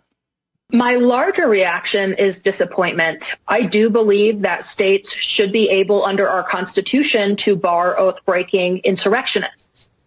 And ultimately, this decision leaves open the door for Congress to act to pass authorizing legislation. But we know that Congress is a nearly non-functioning body. So ultimately, it will be up to the American voters to save our democracy in November. Okay. All right. She's very disappointed. It's a disappointment. The Supreme Court 9-0 decision, including multiple justices who were appointed by Joe Biden and Barack Obama, siding against her and her state. There we go. Here we go. We made Donald Trump. For its unanimous decision today. It was a very important decision. We're very well crafted. And I think it will go a long way toward bringing our country together, which our country needs. And they worked long, they worked hard, and frankly, they worked very quickly on something that will be spoken about 100 years from now and 200 years from now. Extremely important. Essentially, you cannot take somebody out of a race because an opponent would like to have it that way. And it has nothing to do with the fact that it's the leading candidate, whether it was the leading candidate or a candidate that was well down on the totem pole. You cannot take somebody out of a race. The voters can take the person out of the race very quickly, but a court shouldn't be doing that, and the Supreme Court saw that very well. And I really do believe that will be a unifying factor, because while most states were thrilled to have me, there were some that didn't, and they didn't want that for political reasons. They didn't want that because of poll numbers, because the poll numbers are very good. We're beating President Biden in almost every poll. New York Times came out yesterday with a very big poll for us. So they didn't like that, and you can't do that. You can't do what they tried to do. And hopefully Colorado, as an example, will unify. I know there's tremendous support. They brought our support up very strong in Colorado, because people in Colorado thought that was a terrible thing that they did. And while we're on the subject, and another thing that will be coming up very soon will be immunity for a president, and not immunity for me, but for any president. If a president doesn't have full immunity, you really don't have a president, because nobody that is serving in that office will have the courage to make, in many cases, what would be the right decision, or it could be the wrong decision. It could be, in some cases, the wrong decision, but they have to make decisions, and they have to make them free of all terror that can be rained upon them when they leave office, or even before they leave office. And some decisions are very tough. I can tell you that as a president, that some decisions to make are very tough. I took out ISIS, and I took out some very big people from the standpoint of a different part of the world. two of the leading terrorists, probably the two leading terrorists ever that we've ever seen in this world. And those are big decisions. I don't want to be prosecuted for it. Another president wouldn't want to be prosecuted for it. It had a tremendously positive impact. It stopped everything cold. And sometimes you have to make, they were tough decisions. Sometimes you have to make decisions like that. When you make a decision, you don't want to have your opposing party or opponent or even somebody that just thinks you're wrong bring a criminal suit against you or any kind of a suit when you leave office. I have that right now at a level that nobody's ever seen before. I have rogue prosecutors and I have rogue judges. I have judges that are out of control. And it's a very unfair thing for me, but serving perhaps as a sample to others of what should not be happening when you make good decisions. And in my case, the economy was great. We didn't go into any wars. We totally defeated ISIS. We provided the largest tax cuts in history. We provided the largest regulation cuts in history. But think of it, no wars. We beat ISIS 100% of the caliphate. And there were no wars. We did a job that was great, but maybe I wouldn't have done that. The caliphate, defeating them, was very powerful. It was going to take 4 years. It took me 4 months, but it was a very strong dictum that I gave. I said, get them, defeat them, end it. We were fighting for 20 years against ISIS, and we did it very quickly. I don't want to be prosecuted. In that case, it worked out very well. There will be some things that perhaps don't work out so well, but I don't want to be prosecuted because I decided to do something that is very much for the good of the country and actually for the good of the world.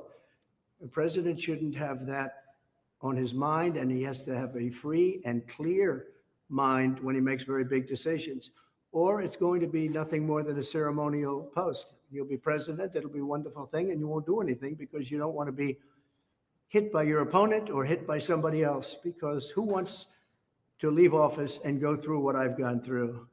I'm being prosecuted by Biden, my opponent, because every one of these things, whether it's Fannie Willis or Bragg, these are local and state, but they're in total coordination with the White House. You can't do that. It shouldn't be done. I mean, a thing like that.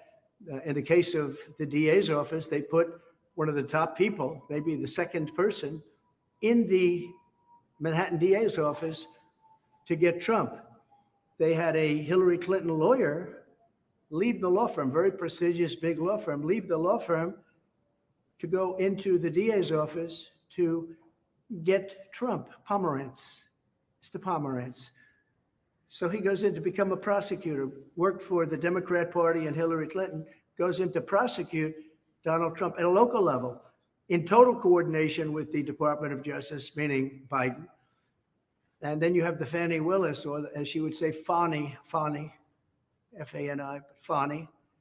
And she hired somebody, knew the person long before this horrible prosecution took place. And she went out and she paid him an unbelievable amount of money, more money than he ever had dreamt possible, much more money than other people that do that for a living. He never did it at all, had no experience in it at all. And they had obviously a conflict. We don't have to go into that, but they were able to get a lot of money because it was a high profile person. Me, I'm a very high profile person. So they were able to pay him close to $1 million when he was not equipped to do the job, and she's not equipped to do the job, and that case should end immediately. That case is so conflicted, nobody's ever seen anything like it.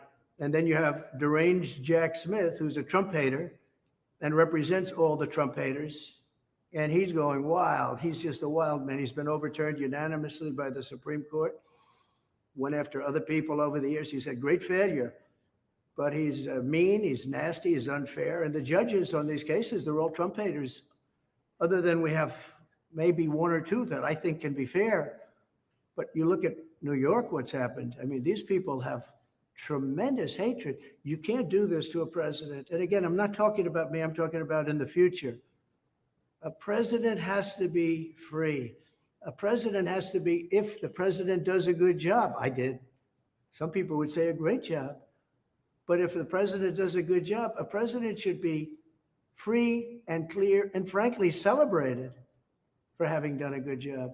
Not indicted 4 times, and not gone after on a civil basis, and not demanded to pay hundreds of millions of dollars in fines on something that was absolutely perfect, where there were no victims, where the financial statements were absolutely flawless, where you have disclaimer clauses. I mean, nobody's ever had a thing like this. I wasn't given a jury, and I had a clubhouse judge just come up with this number on a perfect loan and very conservative financial statements. But even at that, if you look, the disclaimer says, don't rely on the financial statements in any way, shape, or form. Go out and do your own work. The bank in question had the most sophisticated lawyers in the world, frankly, one of the top law firms anywhere in the country. And they can defend themselves. What guys like Bragg and Letitia James and Fani and deranged Jack Smith, what they should be doing is fighting violent crime. And that would lead me to the end. I will say that President Biden, number one, stop weaponization. Fight your fight yourself.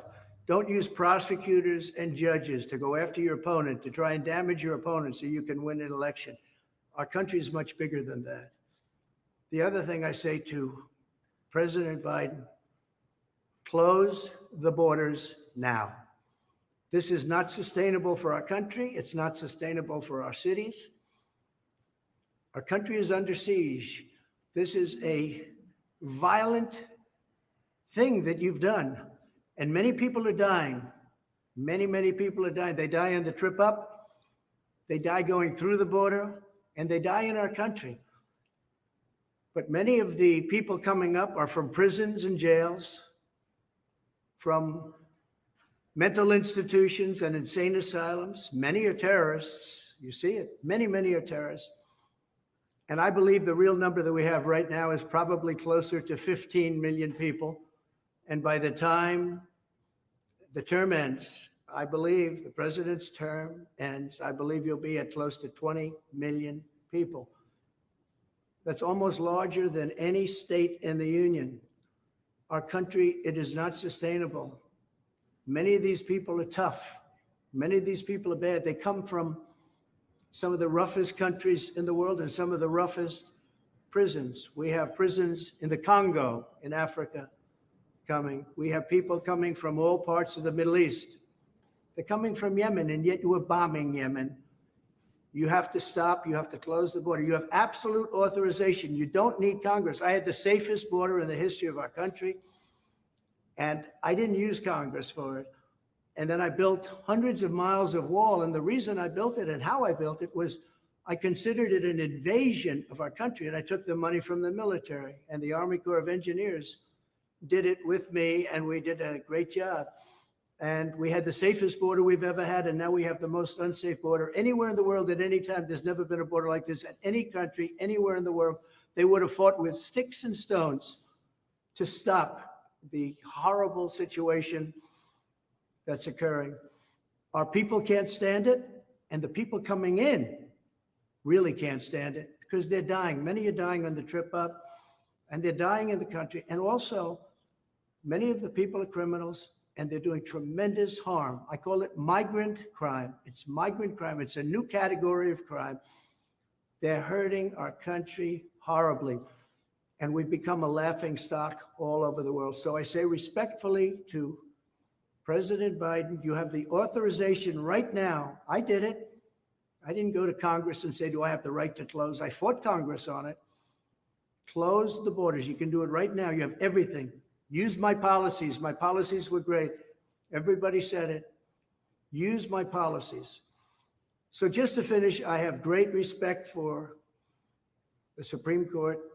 And I want to just thank them for working so quickly and so diligently and so brilliantly. And again, this is a unifying factor.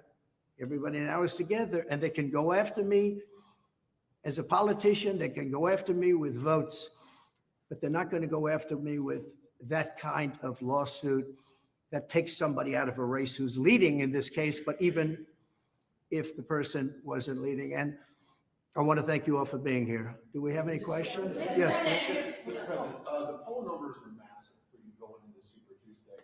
We found that a lot of people that were agnostic to politics in general see these legal cases against you. They see how life was back under a Trump administration.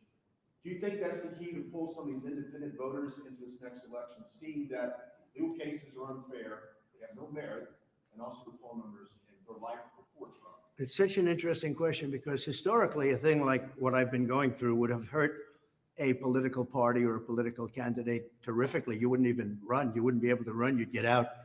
This has happened over many years, many times. In this case, I mean, the polls show that I'm much more popular than I was before weaponization. It's been weaponized like it's never been. This is for third world countries. This isn't for us. Biden ought to drop all of these things. And frankly, he may do better if he does, because people would say, wow, that was very reasonable. Look, they're all, the state, the city, and the federal, they're all coordinated.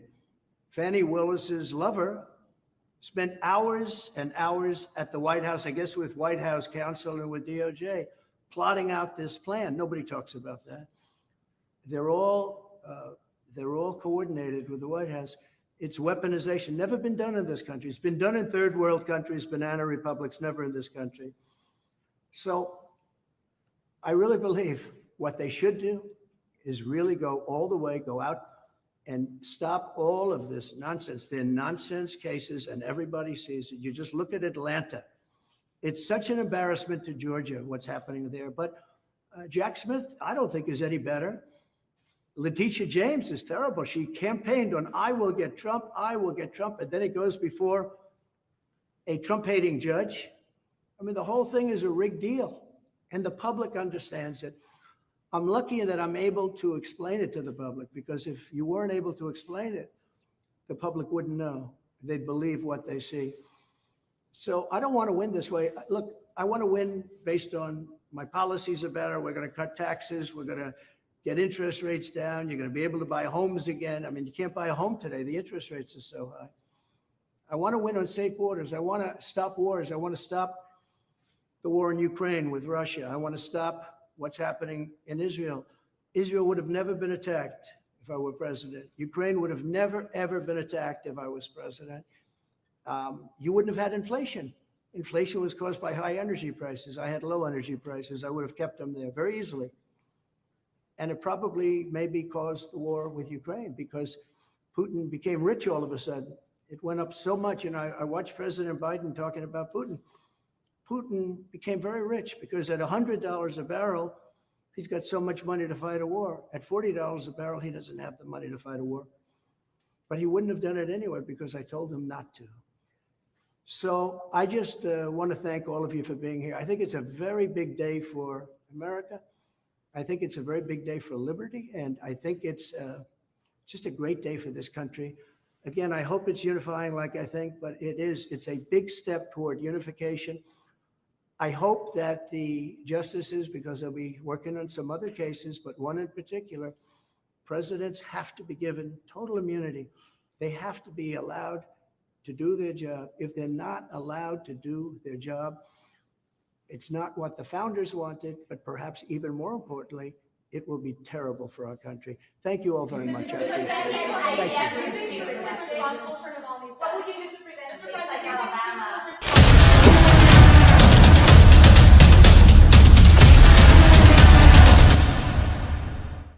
Ladies and gentlemen, while Trump was speaking about our border, we have breaking news, absolutely spectacular news.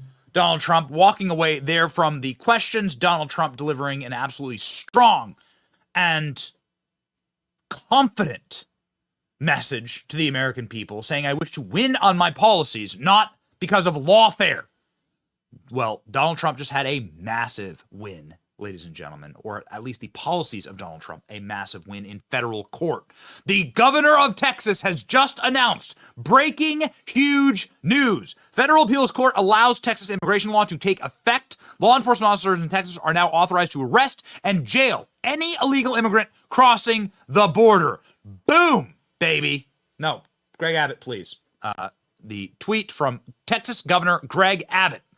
A law that Texas passed through their House and their Senate that said that Texas has the right, in fact, the obligation to deport criminal aliens that are entering their state illegally is now going to take effect March 5th, tomorrow. Ladies and gentlemen, federal appeals court granted the temporary stay of the lower court's decision to block the enforcement of Texas controversial immigration law, paving the way to go into effect this week. If the Supreme Court does not intervene, last week a federal judge in Austin, Texas, blocked the state government's implementation of Senate Bill 4, which would allow the state to enforce state enforcement authorities to arrest and detain people if they suspect they are entering the country illegally. Judge David Allen Ezra wrote in the Thursday decision to halt the law that if allowed to proceed, it would open the door for each state passing their own version of immigration laws. Texas appealed the ruling. The Republican Governor Abbott said, "We will not back down our fight to protect our state and our nation, President Biden's border crisis." And now the Fifth Circuit of Appeals has granted a stay of the decision, put the ruling on hold, allowing for the Biden administration to try and go to the Supreme Court. Ladies and gentlemen, we are winning. A federal court just rules that the Texas immigration law will go into effect tomorrow. The law allows Texas to bypass federal authorities, arrest illegal immigrants crossing the border, and deport them. Oh, man. Oh, man. We are winning. Donald Trump taking a single question there at Mar-a-Lago, speaking what seems to be off the cuff. Everyone, all eyes on Donald Trump. As that breaking news broke, I wish that Trump had heard it before he went out because it would have been great to see it. This is what all of the, can you make this big? All of the news coverage was on Donald Trump. This is what victory actually looks like, ladies and gentlemen. Look at that. Every single news company in the world covering Donald Trump's remarks at Mar-a-Lago. What seemed to be Donald Trump just speaking off the cuff about his victory, and also seeming to be like a perfect, the tenor of the message, absolutely perfect, which is I'm going to win because of my policies, not because of lawfare. And Joe Biden should pull back his dogs on this because they are actually making my poll numbers go up, is what Donald Trump said. Incredible, ladies and gentlemen. DC Drano with a great banger that sort of like encapsulates the moment that we're living in. They banned the sitting U.S. president from all social media. They raided his house with the FBI, forced masks on children, indicted him for X times, arrested his top advisors and supporters, removed him from election ballots, and they have the nerve to call us fascists. Thankfully, the Supreme Court ruled that Americans can now freely vote for President Trump. Insane how fascistic the left has become, but we will defeat fascism today as we defeated it with the Nazis in 1945. Oh, man. Also, a massive victory lap for Harmeet Dillon, which is absolutely one of our favorites. I want to have her on the show this week if we can get her. Harmeet Dillon is just a wonderful patriot. Congrats to our client, Donald Trump, for his victory at the Supreme Court. It is a tremendous privilege to be on briefs with her law group, saying, we argued and we won, ladies and gentlemen. An incredible moment. All 9 members of the court agree with the result, says the ruling, saying that that Americans have a right to elect their leaders and select their leaders, and that the criminal contingent of the permanent political class does not have a right to force down our throats a John McCain or a Mitt Romney or a Mitch McConnell or a Joe Biden. I think that we should end today with a perfect encapsulation of what is to come from one of our favorites, what I call our in-house attorney here on the program, Mike Davis. Mike Davis saying the 9-0 Supreme Court decision reversing the Colorado Supreme Court was a major blow to the Democrats' lawfare and election interference against Trump, and it's just starting. An aside here, the Supreme Court effectively ruling that Donald Trump didn't commit an insurrection today. Like, that's like, read between the lines. Like, between the lines is that the entire insurrection narrative now is completely blown out. Done. Remember, the Supreme Court will likely reverse the obstruction convictions of many January 6 defendants by the end of June. That will lead to probably the largest class action lawsuit in American history, hopefully, against the federal government by people who were wrongfully detained and treated as political prisoners. Because of the Biden Justice Department intentionally misapplied and weaponized a post-Enron obstruction statute aimed at corporate fraud to destroy political enemies. That's half of Jack Smith's bogus January 6th case against Trump. By the end of June, the court will likely hold the president, and any president is immune from criminal prosecution for his official acts, just as federal judges and members of Congress. Then remand the case to the D.C. Obama judge, Tanya Chutkan, who to hold an evidentiary hearing. She will likely have to determine what Jack Smith alleges Trump did in his official capacity. That decision is subject to immediate appeal. There is very little chance the D.C. Obama judge Tanya Chutkan and Jack Smith can railroad Trump before a D.C. jury and convict him before November 5th, 2024. 80% of Jack Smith's cases will be gone before the trial even begins. The other 20% will be reversed on appeal. Because it's not a crime to object to a presidential election. It's specifically allowed by the Electoral Count Act and the First Amendment. This is why Democrats like Al Gore, John Kerry, and Hillary Clinton aren't in prison for objecting to Republican wins. Jack Smith is used to getting reversed unanimously by the Supreme Court as he brings bogus political charges against likely Republican presidential contenders, such as the Supreme Court's unanimous 2016 reversal of Jack Smith's conviction of former Virginia Governor Bob McDonnell. But it was too late. Jack Smith destroyed his political life. Then, Mike Davis saying, "We will prevail." It does feel, ladies and gentlemen, as though we will prevail. The indications are everywhere. But most importantly, no matter what happens, it is important to remember this, that we are fighting spiritual battles here, not ones of flesh and blood, but spiritual battles, and that there are enemies to the nature of God.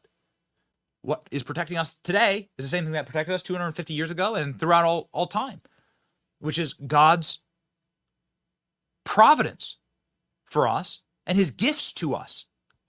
Our free will, the nature of man, to live and desire to live free. That's what's called natural rights, rights that we were born with that the government doesn't give us and the government can't take away.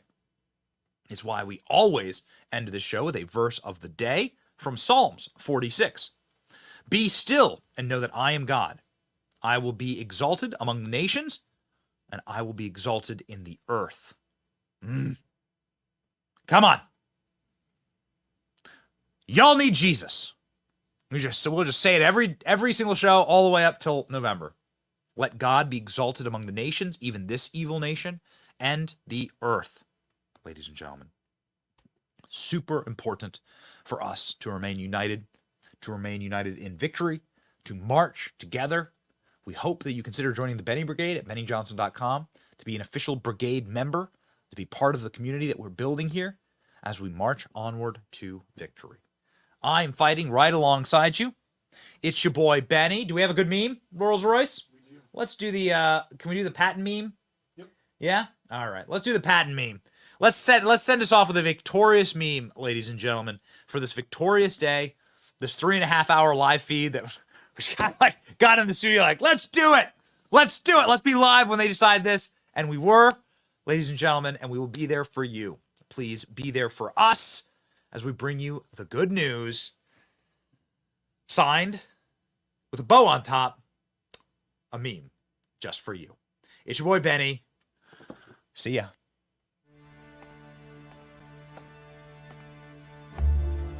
My God, I actually pity those poor bastards we're going up against. My God, I do. We're not going to just meme those globalists. We're going to meme them till they cry and use their tears to grease the treads of our takes.